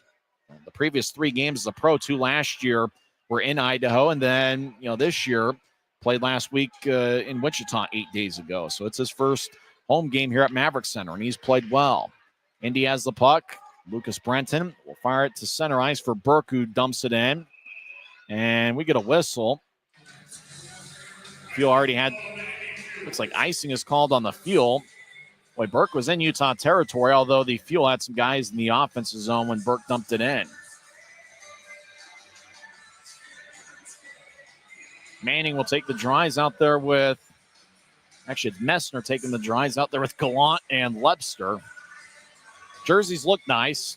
Tough to tell who's who. You'd love a black number on a white jersey, as it is a whiteout for Black Friday. And a guy sporting a mustache chugs a beer in row 1. He's going to go home happy, knowing that he saw himself on the Jumbotron and he chugged a beer. Out to Neutrice. Grizzlies get it. Done. Over towards Gallant, who fires it off the near glass. Gathering it, it's Brenton, who skates around Indy's net towards the far side. He gets around Lebster. Brenton's got good size, but it looks like he moves pretty well. Skates into the attack zone. Dunn poked the puck away from him. Good job by Kabori Dunn. Out to Neutrice. Puck goes past Maksimovic. Grizzlies enter from the near side. Utah gets thrown along the near glass as Utah fires on net, covered up by Gaudreau. Brenton going after a Grizzly. And Utah decides to hold their ground and not fight back. 13:40 is left in the third period. Grizzlies are smart not to take a penalty there. It looked like that was Adam Berg on the other side. When we come back, we'll have some more hockey. 13:40 is left in the third period. Indy leads Utah 3-2. It's the Utah Grizzlies Hockey Network. They Thanks to Les Schwab tires, I'm a confident backseat driver, but Mom's a little stressed about spending. Remember, breathe in. Now watch your speed and breathe out. Good. Even though we're watching our wallets, Les Schwab is still watching out for our safety. So turn here. Help keep drivers and backseat drivers safe with Les Schwab tires. When you pay with the Nitro card at Maverik, you always save 10 cents or more on fuel every gallon, every day. And you could save a whole lot more thanks to Nitro Best Price. Pick up a Nitro card and upgrade your Adventure Club account today. Why is Jerry Seiner the #1 Kia store in the Salt Lake region?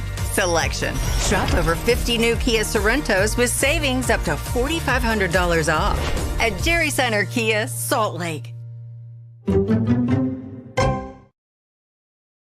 13 minutes and 40 seconds are left in the third period. Indy still leads Utah 3-2. Nobody has scored here so far in the third frame.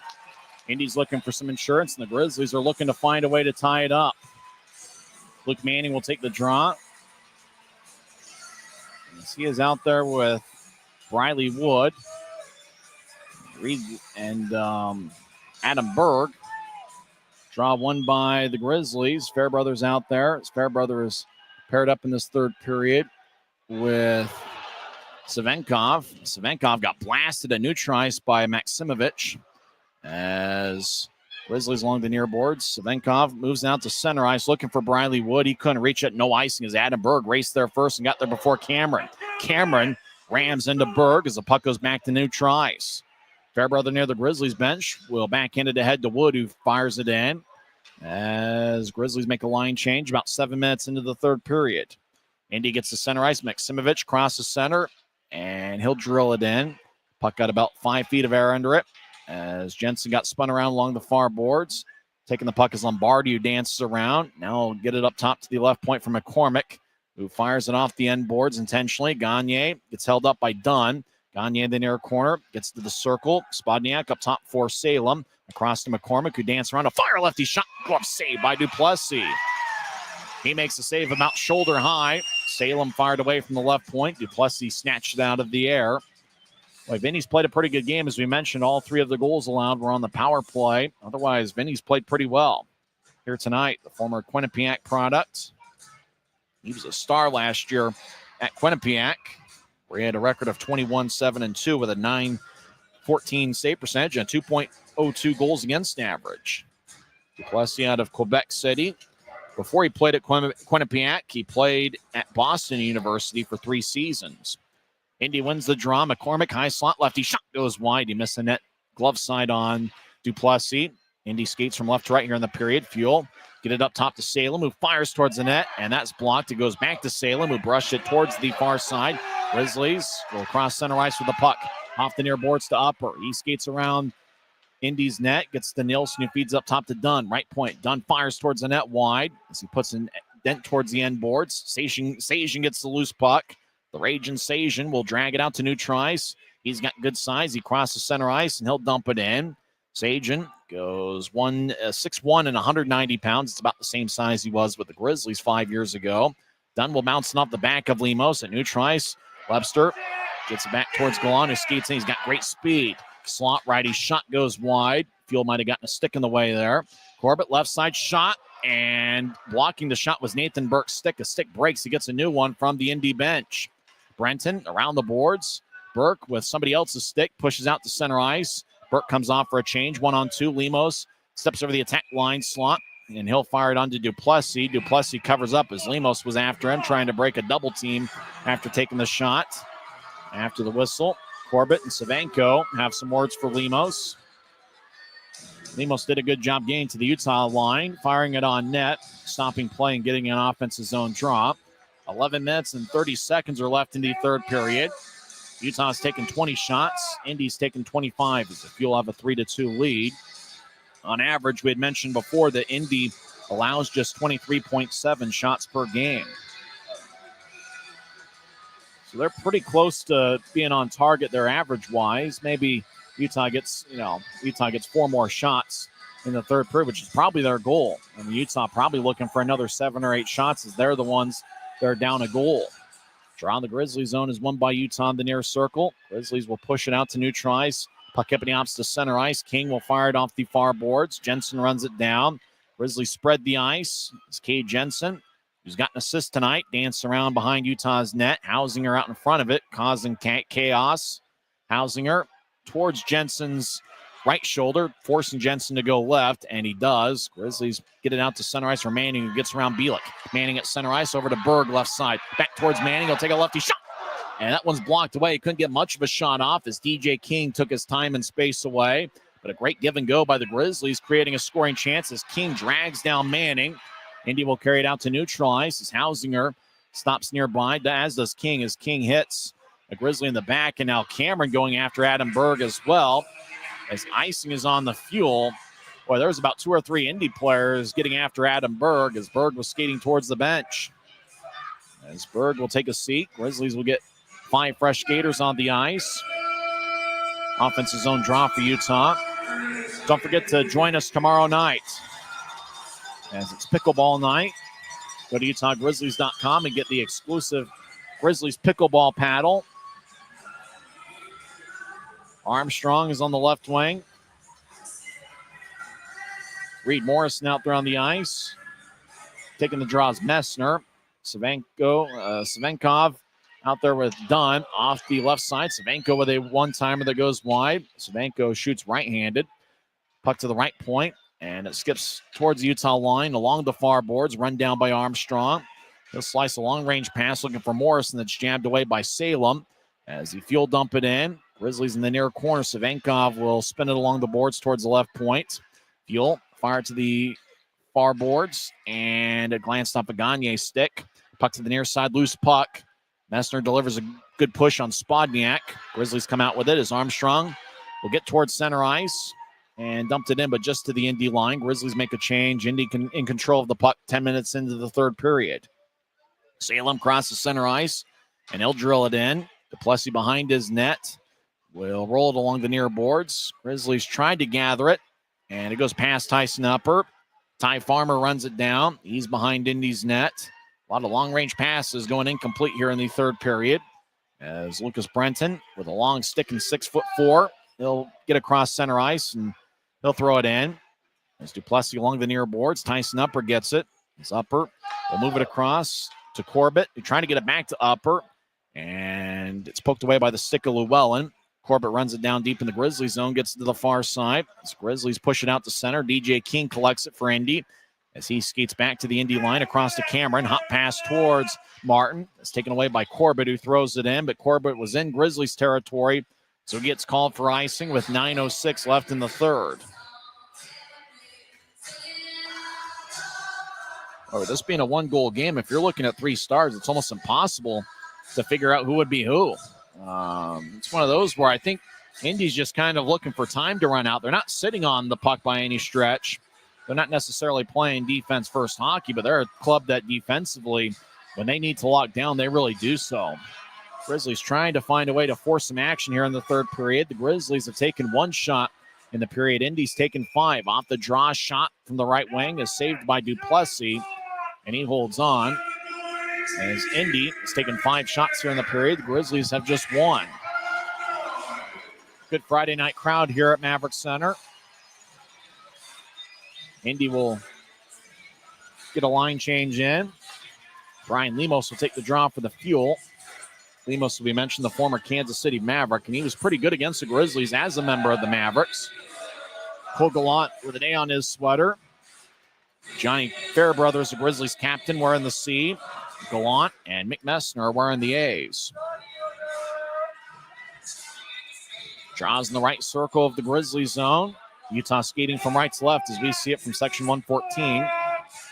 And we see it on Flow Sports as well. Utah wins the face-off. Fairbrother gets it across. Grizzlies will race out to center ice. Utah crosses center. Fairbrother jabs it in. Cole Gallant chases after it. It was Gallant that jabbed it in. I love these jerseys, but the numbers are tough to spot. A white jersey on a white numbers on a white jersey. Indy out to center ice. Gallant will fire it in. You can actually get those game-worn jerseys. Go to the Dash Auction app as Cameron pushes Lebster as he was skating to the bench. Grizzlies have it in their own end. Fairbrother skates down the middle. Long-range pass down the middle, looking for Lebster Glances off of his stick. Fuel will fire it back to neutralize. Grizzlies somehow kept it in. Lebser drops to the right side. Indy's calling Bielik takes a spill. They're going to call a trip as Bielik lost his balance on the right side as he was getting back checked, and that drew a penalty. It didn't look like it took much for Bielik to hit the ice, but he gets the call. As the referees behind me disagree, but Mick Messner is going to go for 2 minutes. 8:24 left in the third period. And we'll see if the Grizzlies, this is a critical penalty kill. Indy is 3 for 4 on the power play.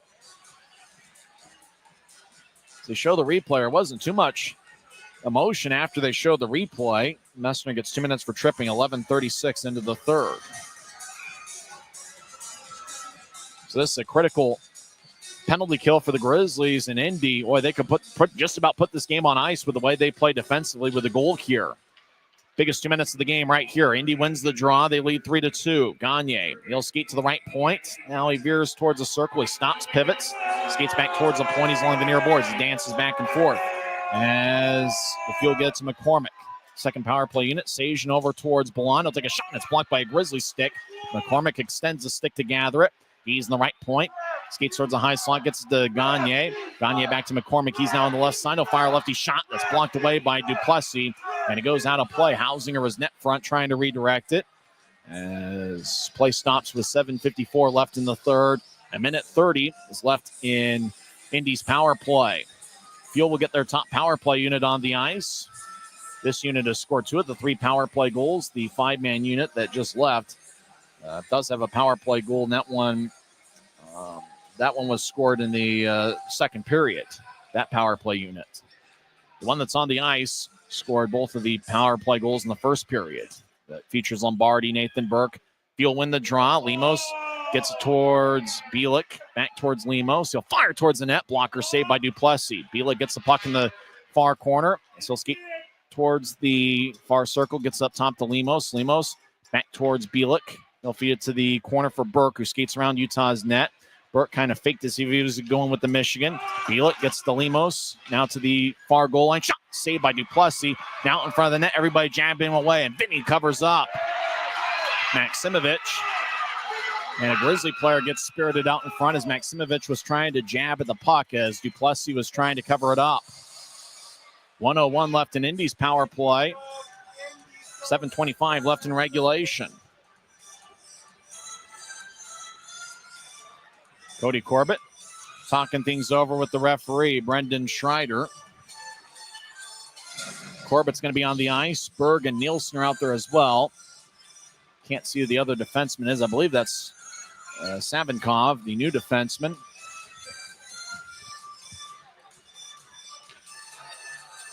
Indy made a change, and they bring back that power play unit that started the power play, featuring Sajan and McCormick up top.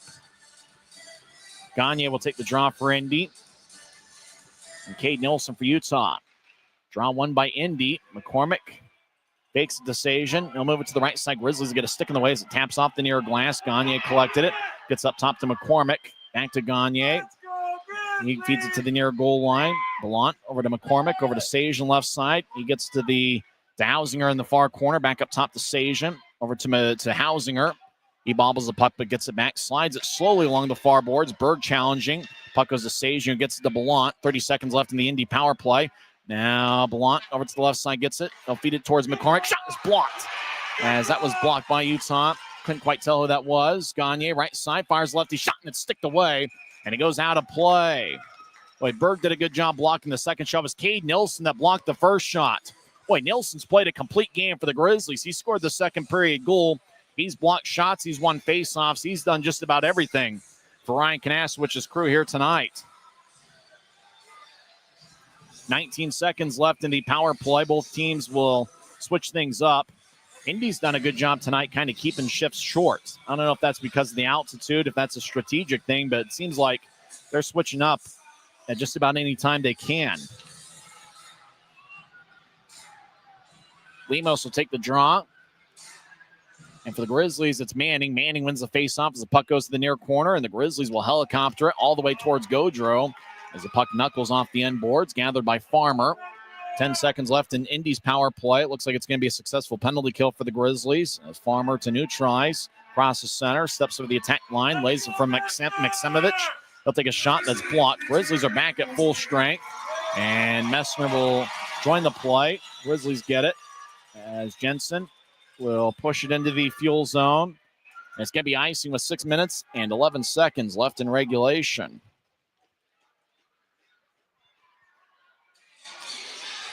Indy didn't get a goal in that power play, but they did establish some offensive zone time.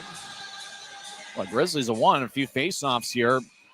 They're going to need to win some faceoffs and see if they can establish some offensive zone time. Indy's been a club that's done a good job protecting leads. If you joined us late, the difference really is Indy's power play against Utah 5-on-5. All three of Indy's goals have been on the power play, and both of Utah's goals have been 5-on-5. Off the draw, Sajan with a shot that goes wide. Puck to the far side. Sajan delivers a push on Utah, left point. Indy fires it in deep off the end boards. Fuel get their 2 strides ahead of Utah along the near boards after a loose puck. As Sajan over in the far corner battles with Fairbrother. Fairbrother pushed it ahead. Grizzlies cross center ice. And they'll back it out to center ice. Manning over the line, over to Messner, who drops it back off the end boards. Manning chases after. He gets there, but Manning gets back checked and taken off the puck. Now DJ King gets it back. He battles with Manning. King gets spun around, but he'll fire to the right point. Grizzlies with a righty shot that goes wide. As that was taken from the right point. Dunn back at the Utah line will back it out. Both teams will switch up forwards. 5:25 and counting left in the third. Long range pass connects to Armstrong. He'll skeet towards the near corner, and he blows the tire. Gets back to his feet.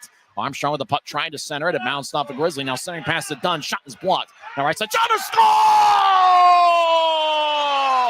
Reed Webster ties it up! Boy, puck just trickled to the right side, and Reed Webster gets his second of the night.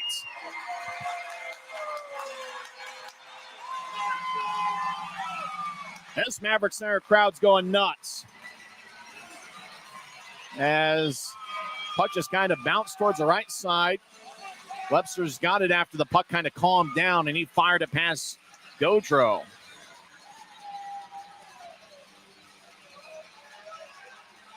So 2 goals for Webster tonight, 5 on the season. Dunn and Wood get the assists.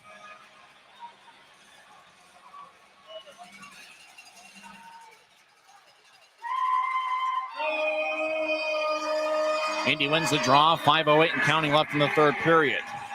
As Grizzlies dump it in.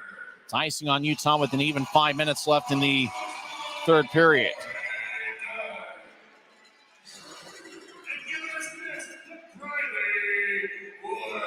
14:46 into the third. Webster gets his second of the game. Wood and Dunn with the assists.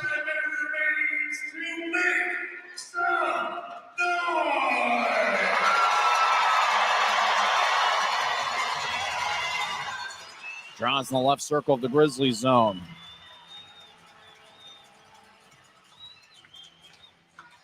Face-off won by the Grizzlies. As Utah will carry it out to neutralize. Out towards Tyson Upper. He gets taken off the puck on a hip check by Luke Salem. Grizzlies over to the right side. Indy jabs at it and goes back to center ice. Utah will fly it back in. Grizzlies make a line change. 4:44 and counting left in the third. We're tied at 3. As Reed Webster scored 2 tonight. As Gagne dumps it in. He pushes Dunn from behind. Spodniak over to the right side. Fires towards the net. It goes wide. Missed the net stick side on Duplessis. As Blount around the net gets around the newest Grizzly. Now up top to King. It glanced off his stick and it exits out to center ice. King fires it back in. Grizzlies race after it in the near corner. Kabori Dunn will get it across to Corbett. Grizzlies fire a pass to the left wing for Messner. He crosses center ice. Messner over the attack line. Gets around Cameron. Messner around the net with ease. He's to the right side. Tried to center it to a cutting Fairbrother. Pass goes wide of the mark. Indy will poke it off their stick out deep in the Grizzly zone. Long range pass to Webster's and hat trick. Watch connects. He'll get to Manning. Manning around Brenton towards the far corner. Webster 2-on-2 battle. Puck at Manning's ankle. He gets triple teamed. Webster skates off for a change. As Manning really holds his ground. Well, 3 field players in the area, and Manning comes out with a puck. He gets thrown down to the ice by Cameron. Fans wanted a call as none was there. Cameron's got a big size advantage on Manning as Brenton pushes Utah along the boards near side. It's almost like Indy's baiting the officials to make a call here late in regulation, knowing that it'd be tough to blow the whistle at this time of the game. And Martin gets dragged down by Cody Corbett. Play starting to get ultra physical as Corbett and Martin look at each other. As Corbett had lost his helmet, he'll skate off the ice. As Martin dumps it in from center ice, but Fairbrother quickly took it away from him. Adam Burke down the middle. He'll throw it. An Indy player lost his stick, and that's Llewellyn. He'll come off the ice. Indy has the puck in their own end. 3 minutes left in regulation. As puck ended up out at neutral ice. And it looks like the puck exited and re-entered the zone. The fans are spirited. Everybody's spirited. Smoke him if you got him as we got 2:56 left in the third. It's the Grizzlies 3 and the Fuel 3. We'll find out how this one ends on the other side. This is the Utah Grizzlies Hockey Network. When you buy tires at Les Schwab, you're getting more than just tires. You're getting America's best tire warranty, 60-day satisfaction guarantee, no hassle road hazard protection, and free maintenance for the life of your tires. So if something happens to your tire on the road, we'll fix it, or we'll replace it, no questions asked. Other places make you pay extra for that kind of protection. But at Les Schwab, it's included with every set of tires, because more warranty means less worry, and nobody stands by their tires like Les Schwab. Every new day is a chance to be kinder to your body and your mind. U of U Health is here to help you build strength and confidence every day. Let us help you be a better you. U of U Health, official health partner for the Utah Jazz, Utah Hockey Club, Utes Athletics, and the Utah Grizzlies. Take the first step today at uofuhealth.org. Oh, we got a good one here at Maverik Center as we're tied at 3. Indy's got 3 power play goals, and all 3 of Utah's goals have been scored in 5-on-5 situations. Reed Lepster's got 2 goals tonight. He scored 4:51 into the first period. Indy scored the next 2 on power plays. Kevin Lombardi and Kyle Maximovich, they both scored first period power play goals. Cade Nilsson scored 15-18 into the second period. Later in the second, Cam Hausinger on a power play scored 17-31 in. Grizzlies' Reed Lepster tied it up 14-46 as he fired away from the right wing with Wood and Dunn getting the assist. Draws it neutral ice after the Grizzlies were called for offside as Hausinger having some words with Cade Nilsson. Cameron Buell's taking the draw for the Grizzlies against Colin Bielik. We're tied at 3. Fuel have outshot the Grizzlies 29-22.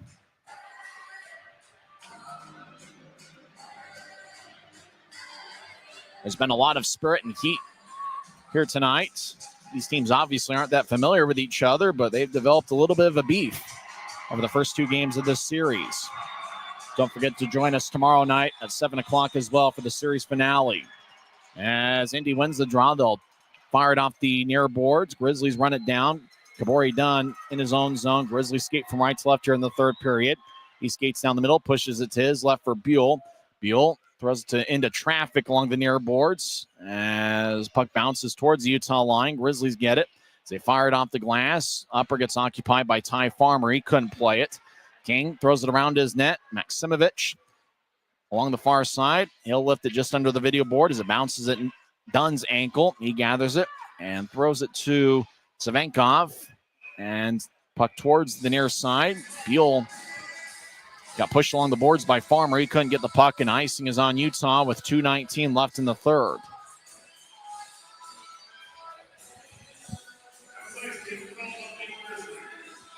Indy has outshot Utah 9-3 here in the third period, but the Grizzlies have the only goal in the frame. Lombardi, Gagne, and Spodniak are the 3 forwards for Indy. The Grizzlies, you have to squint a little bit to see their numbers and see who's in there. Looks like Gallant's taking the face off. He's been lined up with Messer and Lepster tonight. Off the draw, McCormick fires a shot that got redirected about 20 feet in front of Vinny.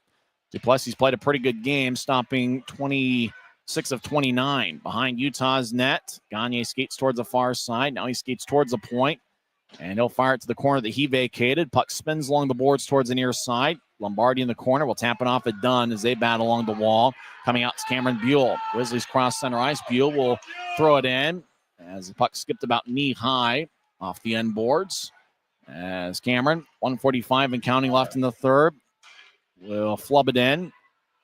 Corbett chases after it. He gets her about the same time as Nathan Burke. Those two battle along the boards. Lemos joins the play. Corbett holds his ground. He's one of the stronger Grizzlies. Out to Messner, who muscles the puck out to center ice. Brenton fires it back in along the boards from the far side. Cut off by Duplessis. 1:24 and counting left in the third. Grizzlies saucer it out to the left wing. Off the boards. Messner corrals it. He gets to center ice and he'll throw it in. Farmer is holding Messner by the jersey. 2-on-2 battle. Brenton will fire it off of Lebster. Lebster, 2 goals already. Gets up top. Savankov will take a shot that's blocked by Lemos. As the Fuel will get it out to Blount. He'll shuffle to his left. He crosses center ice down the middle. And he'll backhand it in. Puck hippity hops off the boards on one hop of the ice. Dunn behind his net. 52 seconds left. Dunn outlets the new tries for Wood. Wood's the left wing, steps over the attack line, lays it for Berg. Berg with a lefty shot that's blocked by Cameron. As Berg around the net. Savankov over in the right corner kicks it to the end boards looking for Wood. It's picked off by DJ King, and he'll fly to about 20 feet in the air. Puck will skip into the Grizzlies zone deep. Dunn chases after it. No icing on the play. Less than half a minute left in the third. As icing was waved off by Colin Kleinendorf, the linesman.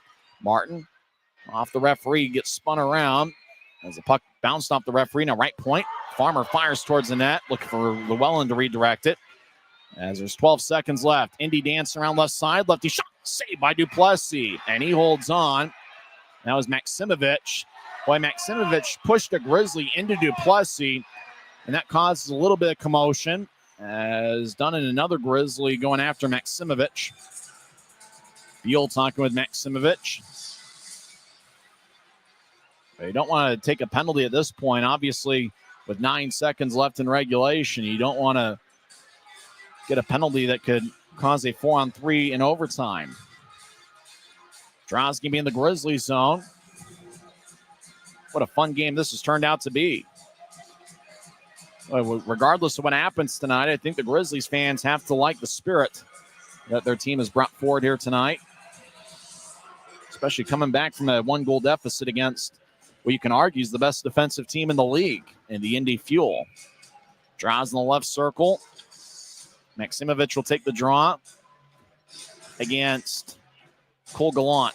Gallant's out there with Lebster and Messner. As a draw won by Utah. Nilsson will fire it towards the near boards. Cameron fires to the net wide. 2 seconds left in regulation. Left side, righty shot at the buzzer. Saved by Duplessis. As Colin Bielik, there's a wobbling puck over in the far circle. Bielik fired at Duplessis, and Duplessis made a body save. He absorbed it right at the buzzer. As we go to overtime, both teams get a standing point, and we'll see what happens here in overtime. Both teams have to feel good about their effort. For the Grizzlies, we'll play 3-on-3, 7 minutes in overtime. Utah is 2-0-1 this season in games decided past regulation. For the Indy Fuel, they are 1-0 in games that ended in overtime and 0-1 in games that ended in a shootout. So it's the third time the Fuel have had a game decided past regulation. Second of a 3-game set. Don't forget to join us tomorrow night. Make some plans to come out to Maverik Center. If you joined us late, Reed Lebster scored 2 goals. He scored 4:51 into the first. That was the first goal of the game on either side. Gallant and Jensen with the assists. Kevin Lombardi scored a power play goal for Indy, 10:52 into the first. And Kyle Maximovich scored on the power play, 19:32 in. Indy led 2-1 after 1 period. Cade Nilsson scored 15-18 into the second. Reed Morrison got his first pro point with an assist.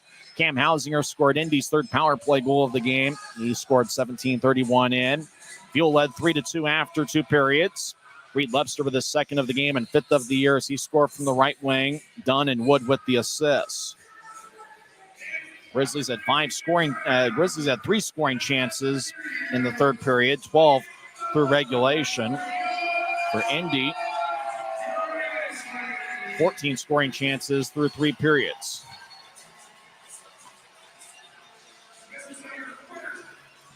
Grizzlies here to start overtime will have Gallant, Lebster, and Fairbrother. For Indy, it's going to be Cam Hausinger taking the face-off. He's out there with Maximovich and Adam McCormick. McCormick's on an AHL deal with Rockford. That's the 3 on the ice for the Fuel. 7 minutes on the clock. Interestingly enough, the last 2 games the Grizzlies have had decided past regulation were in the last 2 minutes of overtime, meaning that in the other 3-letter leagues, as Maximovich will carry it into the offensive zone. He blows a tire. As taking the puck is Hausinger is along the near boards, and he'll voluntarily skate out to neutral ice.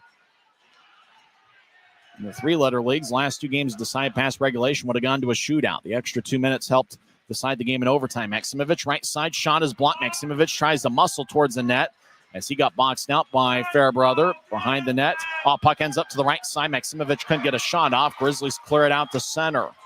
Utah skating from left to right here in overtime.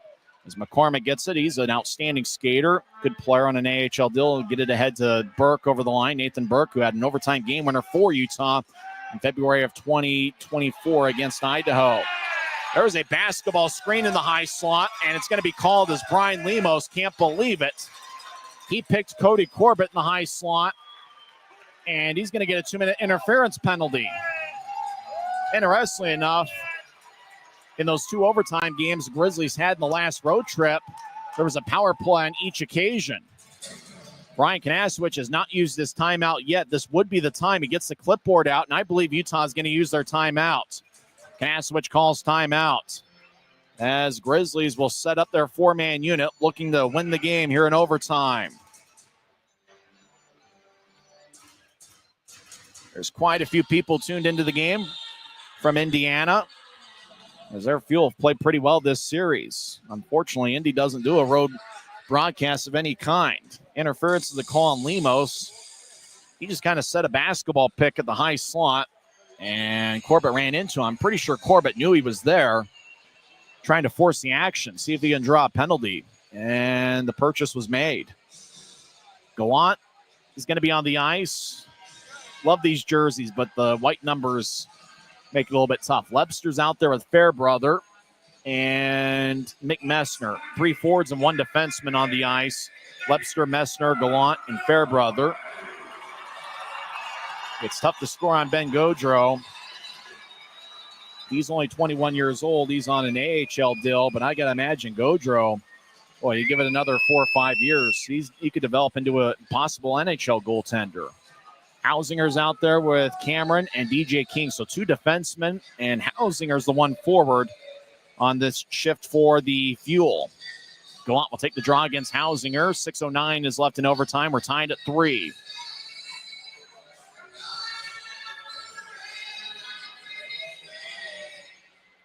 Draw won by the Fuel. Cameron will push it towards the far boards and chase after it. Cameron drags down a Grizzly, and Cameron then extends over a Grizzly and throws the puck to neutral ice. As Cameron was doing everything he could to make sure that puck exited the zone, and he was successful. Gallant out to the right side, gets to Fairbrother. He steps over the attack line, right point. He'll whip it around the boards. Gallant over in the left corner. Puck bounces off his stick. Hausinger battles. Grizzlies keep it in as they get it up top. Utah gets to Fairbrother. He's in the high slot. Grizzlies set up their attack. Fairbrother feeds to Gallant on the right side, who skates towards the circle. Back to Lebster. One-timer, and he fanned on it.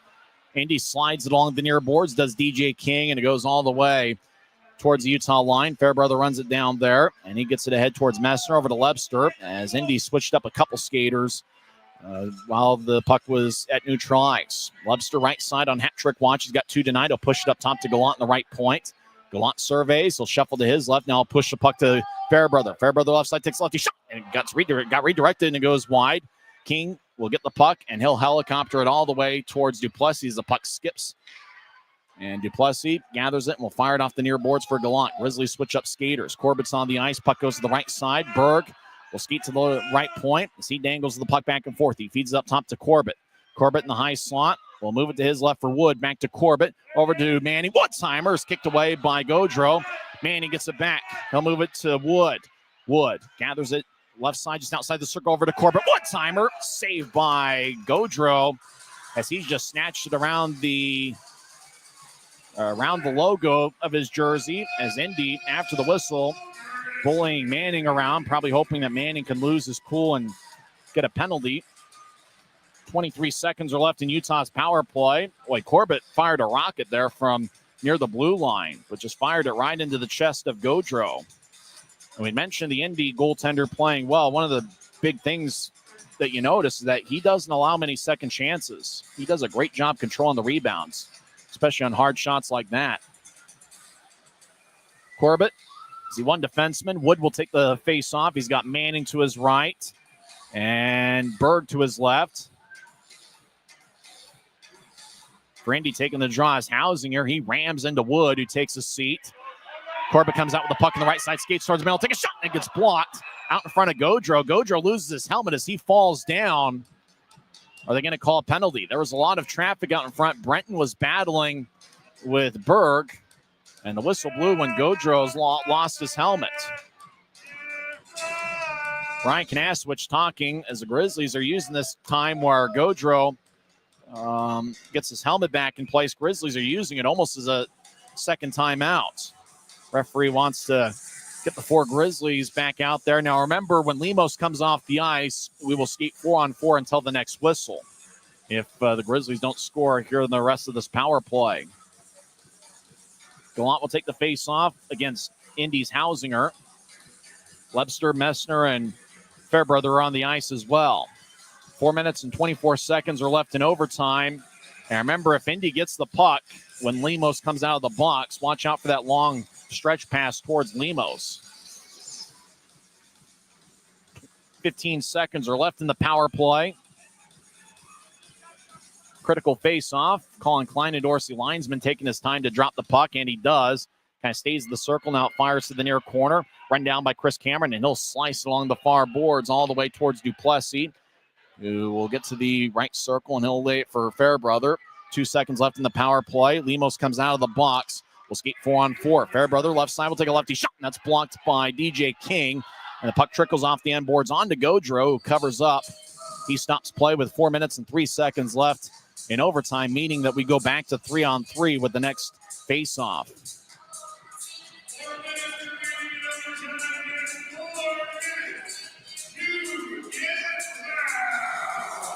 Lemos will take the draw against Cade Nilsson. Nilsson might be a star tonight if the Grizzlies come through.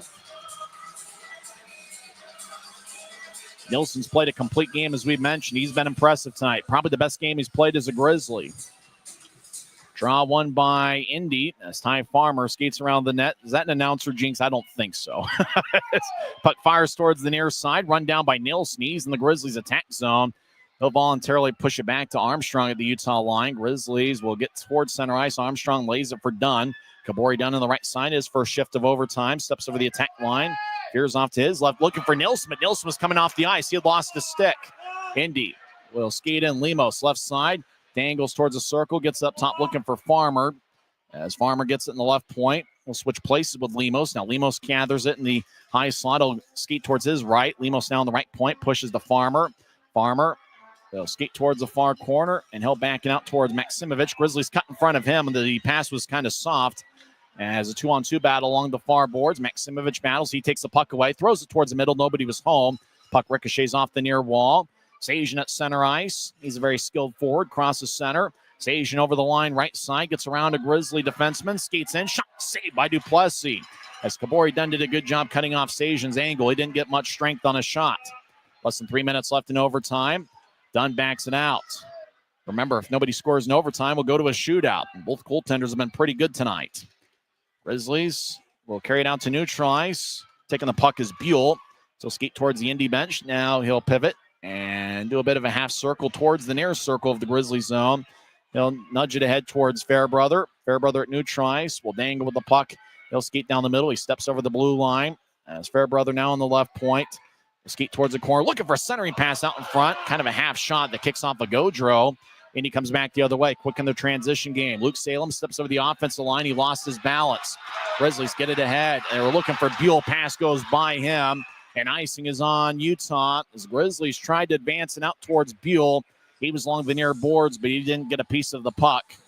So icing is on Utah. Fuel will have an offensive zone draw with 2:10 left in overtime. What fun end-to-end action with the Grizzlies being as shorthanded as they are without Yoon, Shearer, Dashke, Fitz, and Aragon. Boy, Grizzlies have really put together a good effort. Gagne will take the draw against Briley Wood. Indy wins the face-off. McCormick will back it out to Indy ice. He's in neutral territory over to Gagne. Left wing at center ice. He steps over the attack line. Stops in the left point. Pivots. Skate towards the slot. Gagne now to the right side. Will skate down. Take a shot. He scores. Ryan Gagne wins it for Indy as he just dangled towards the right side. Got around a couple Grizzlies. He was patient with his approach. Gagne slid it past Duplessis for his first of the year. And the Fuel get an overtime win. Final score, Fuel 4, Grizzlies 3. As Gagne got around Fairbrother and just kind of quickly got it past Duplessis. Despite the loss, Grizzlies get a standing point. They put together a pretty good effort. Gagne, though, is the hero for the Fuel. He gets his first goal of the season for Ryan Gagne, the native of Ontario, just 22 years old.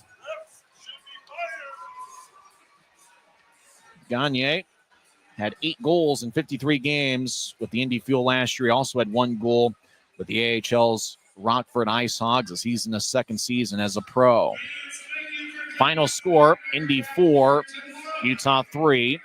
And interesting enough, this is the third straight game past regulation the Grizzlies have played in where the final goal was scored in the final 2 minutes of overtime. If we were playing in a 3-letter league, either the NHL or AHL with their overtime rules, we would have gone to a shootout. But as it stands, we end this one in overtime, and the Fuel get the win. 4-3 is the final score.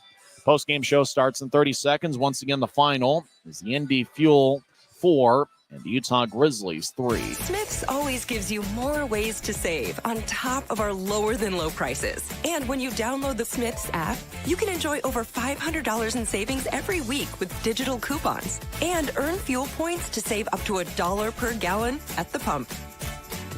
With a Boost membership, you'll save even more with double fuel points and free delivery. Discover more ways to save big every day. Smith's, fresh for everyone. Ryan Gagne gets the game winner. He's on an AHL contract with the Rockford Ice Hogs. He was just patient with his approach there. There was, 3 or 4 bodies out in front of the net. He just kind of got around Fairbrother to the right side, just kind of accelerated towards the net. I'm not sure that Duplessis really had good vision as to where the puck was, and before he knew it, it was fired low by Gagne and into the back of the net. Time of the overtime goal was 5:10 in. The assist went to Adam McCormick and Andrew Ballant. Ballant's got an A on his sweater, the native of Linden, Michigan. He gets an overtime assist. That is his 3rd assist of the season. And for McCormick, it's his first assist of the year. Well, with the Grizzlies being as shorthanded as they had been, missing 3 key defensemen, Aragon and Fitz being out, Grizzlies put together what I would say was a grade A effort. The Grizzlies really played a blue-collar effort, and really the thing was Grizzlies in regulation, they scored 3 5-on-5 goals, and Indy scored 3 power play goals, and that's how we ended up with a 3-3 tie going into overtime. Grizzlies did get a standing point tonight. You don't necessarily want to hype that up every time you lose in overtime. After all, the Grizzlies still lost the game, but they did get something out of their efforts tonight. Reed Lebster gave the Grizzlies a 1-0 lead. He scored 4:51 in. The assist went to Cole Gallant and Kay Jensen. So Utah got the first goal tonight this season when scoring first. Grizzlies are now 3-2-2 as they have scored first in 7 of their 16 games this year. Indy got on a power play after Reed Morrison got a tripping minor 9:45 in. And halfway through the power play, Kevin Lombardi got a centering pass from Nathan Burke and scored. It's Lombardi's 3rd of the year. Burke and Connor Bielik picked up the assists. Grizzlies killed off a penalty after Kay Jensen got a delay of game minor 14-17 in. Fairbrother tripped up Nathan Burke 18-29 in. That gave Indy another power play, their 3rd of the first period.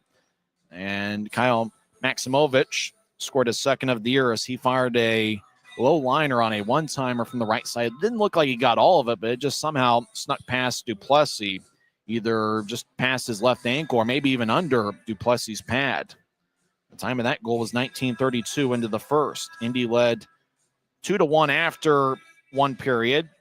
Utah did have a 13-11 advantage in the shot count, and early in the first period, the Grizzlies had a 9-1 edge in the shot count through the first 5 or 6 minutes.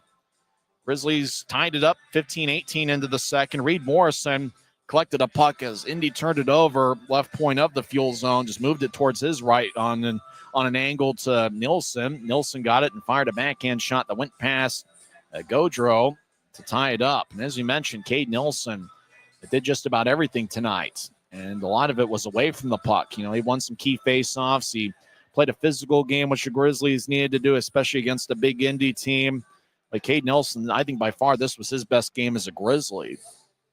And so he scored 15-18 into the second to tie it up at 2. Indy got on another power play as Savankov, in his Grizzlies debut, got a cross-checking minor 15:43 in. And with 8 seconds left in the power play, Cam Hausinger scored his third of the year. McCormick and Gagne picked up the assists. Indy led 3-2 after 2 periods. The Fuel had a 9-6 edge in the shot count in the second period. In the third frame, Indy did what they had to do in terms of not letting Utah get many shots. Indy outshot Utah 11-3 in the third period. All 3 of Utah's third period shots, though, according to the off-ice officials, were scoring chances. 4 of Indy's 11 were scoring chances. There was just a scramble play out in front of the net. The puck just kind of bounced towards Lebster. Once the puck just kind of settled, it was at Lebster's ankle. He got it and fired it past Gaudreau for Lebster's second of the game and 5th of the season. Kabori Dunn and Briley Wood picked up the assists. And Reed Lebster, you know, he's one of those guys that when you pair him up with Cole Gallant, you probably get the most out of him. And even though Gallant didn't get an assist on that third period goal, you know, Gallant with his playmaking ability and his ability to make the right pass, make the other 2 guys on his line better. I mean, Reed Lebster, with the way he can shoot, you know, I think that, you know, he really complements Cole Gallant well. And when you have Mick Messner as a left shot forward on the left wing, that's a pretty good forward line. And they were able to get some action done, you know, not tonight on both of Lebster's goals. It was that forward line that was on the ice. And Lebster scored 14:46 into the third to tie it up at 3. It stayed a 3-3 tie throughout regulation. Brian Lemos got an interference minor 51 seconds into overtime. That gave Utah a power play. And the Grizzlies, hard to really tell. I mean, how many shots did the Grizzlies get on that power play? They might have gotten a couple. Utah was pretty patient with their approach. Indy did a really good job on a couple of occasions clearing the puck out. Grizzlies just didn't they just didn't score on that power play. And it's kind of interesting. You think about the ECHL going with a 7-minute overtime session as opposed to a 5-minute overtime session. Well, we've now seen it on 3 occasions over the last couple of weeks, 2 on this recent Grizzlies road trip, where the game-winning goal was scored in the last 2 minutes of overtime. You know, I think a couple of the occasions it was in the 6th minute of overtime, meaning that if we had the NHL or AHL overtime rules, we would have just stopped and had a shootout after 5 minutes. But it was Ryan Gagne. There were some bodies out in front. Gagne just kind of got around Fairbrother, just accelerated towards the net. I was able to get it past Duplessis, 5-10 in. McCormick and Ballant picked up the assists. As the Fuel come away with the extra standing point. That was their only goal that was scored in even strength, but it wasn't a 5-on-5 goal. It was a 3-on-3 overtime goal. For the Fuel, not too many guys had a multiple-point game. McCormick and Burke each had 2 assists. Actually, Ryan Gagne ended up with 1 goal and 1 assist. Gagne picked up an assist on the Hausinger second period power play goal, and then he picked up the overtime game winner. So Gagne had 1 goal and 1 assist. As we mentioned, you know, McCormick and Burke with 2 assists each. Maximovich, Kevin Lombardi, and Cam Hausinger each added goals for the Fuel. Colin Bielik led the way with 6 shots. Brian Lemos had 5 shots. Maximovich and Lombardi each had 4 shots on goal. For the Grizzlies, Reed Lebster scored 2 goals. He was a +2, and he had 4 shots. Cade Nilsson also found the back of the net. Grizzlies got 1 assist from Briley Wood, Kay Jensen, Cole Gallant, Kabori Dunn, as well as Reed Morrison. And for Morrison, that was his first pro point as he assisted on Nilsson's goal in the second period. Vinny Duplessis in his first home game as a Grizzly in his fourth appearance in a Grizzlies uniform, 2 last year and then 2 this season. I thought he played well. He stopped 29 of 33, and he kept the Grizzlies in it. Against Wichita 8 days ago, last Thursday, he stopped 29 of 32, so a pretty similar stat line. For Ben Gaudreau, he saved 22 of 25, but, he made some nice saves, and, at just 21 years old, looks like he's going to be a pretty good goaltender. It'll be interesting to see if Gaudreau goes tomorrow, or if they're going to go to Joe Verbetic, the backup, who's a big guy at 6'6", but pretty thin at only 186 pounds. Duplessis played well, but I imagine Utah might go back to Adam Scheel, who's been a workhorse for the Grizzlies, leading the league in minutes played as well as saves. So Indy comes away with the victory, but for the Grizzlies, I think they have to like their effort. Utah's winless streak goes to 6 games, but obviously they did get a standing point tonight. Utah's record falls to 5-9-2, and with the Fuel getting the victory, their record goes to 7-6-0-1. Tomorrow is the 15th and final game of the Indy Fuel's road trip.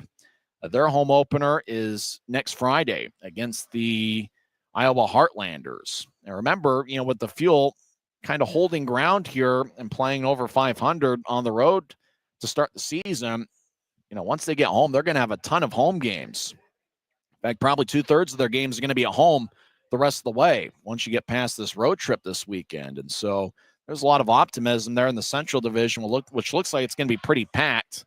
You don't really know what to expect from Bloomington being an expansion team, but, Indy's kind of setting themselves up pretty well, with winning these road games, that if they take care of business at their new building, Fisher's Event Center, they could end up easily being a playoff team this year and maybe being somebody that's going to be a tough out once they get to the playoffs, especially with the defensive unit they've got here tonight. In fact, for the Grizzlies to score 3, you almost have to, based on what Indy has done so far this season, allowing 1.8 goals per game, if you're the Grizzlies, you have to feel pretty good about getting 3. Utah can just find a way to kind of figure things out in the penalty kill. That was probably the difference in the game. 3 5-on-5 goals for Utah and 3 power play goals for Indy, in regulation. It's just that kind of crazy game. Third and final game of this series will be on Saturday night. Face-off will be at 7:10. Coverage will begin at 6:50. Let's take a look at those 2 NHL games in particular we've been talking about. Dallas defeats Colorado 5-3. As Marchman had 2 goals and 1 assist for Dallas. Tyler Seguin had 1 goal and 1 assist. Mikko Rantanen had 1 goal and 1 assist for the Avalanche. And in overtime, Edmonton defeats the Utah Hockey Club 4-3. It did end in overtime. Utah had a 2-0 lead after 1 period. Kerfoot and Cooley scored goals, and then Edmonton responded with 3 unanswered in the second period. Podkolzin, Draisaitl, and McDavid scored goals. Utah tied it up 3:42 into the third period as Lawson Krause scored on a snapshot. Bukestad and Ole Mata picked up the assist. And then in overtime, it was Ryan Nugent-Hopkins scoring unassisted. 1:18 into overtime. So both of Utah's pro hockey teams got a standing point, but lost in overtime. The final score in both games was 4-3. Indy won here at Maverik Center, and the Edmonton Oilers got a victory over at Delta Center. We'll come back tomorrow night, pickleball night, the first ever Grizzlies pickleball night. And the series finale, Utah is now 5-3-9, or 5-3-1 all-time in 9 games against the Indy Fuel. We hope you enjoyed the broadcast, and not necessarily the final outcome, although we do know that there were quite a few Indy Fuel fans tuned in. The game went 2 hours and 37 minutes, and a pretty good Friday night crowd, especially when you consider the University of Utah was in action tonight, and obviously the game downtown. We had a crowd of 5,054, and it looked every bit of that. Great crowd here at Maverik Center. Let's go over the 3 stars. Number 3 star was Reed Webster. He had 2 goals for the Grizzlies, including the game-tying goal. For Indy, it was just such a balanced attack. It was tough to figure out who the second star was. Cam Hausinger was active all night. He's the second star. He had 1 goal. That was a power play goal in the second period. And up until Webster scored late in the third period, Hausinger would have had the game winner. And then the number 1 star with the overtime game winner, Ryan Gagne, who ended the night with 1 goal and 1 assist.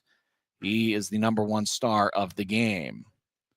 Well, come back tomorrow night and see if the Grizzlies can salvage the third and final game. They did get a standing point tonight. Their record is 5-9-2. Indy's record is 7-6-0-1, and all 14 of those games have been on the road. We'll come back and have some more action. Hope to see you at Maverik Center. We had about 5,000 here tonight. Hopefully we'll get an even bigger crowd here tomorrow night. Get your tickets to UtahGrizzlies.com.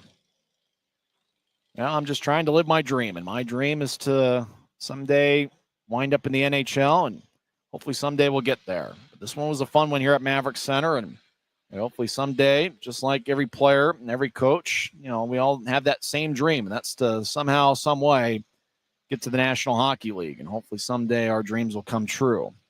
Once again, in 2 hours and 37 minutes, and in front of a crowd of 5,054, it was Ryan Gagne delivering the game winner for the Indy Fuel, 5-10 into overtime. I'm Tyson Whiting, and it is what it is. We'll talk to you tomorrow night, 6:50 pregame show, 7:10 face-off. You've been listening to the Utah Grizzlies Hockey Network. Good night, everybody.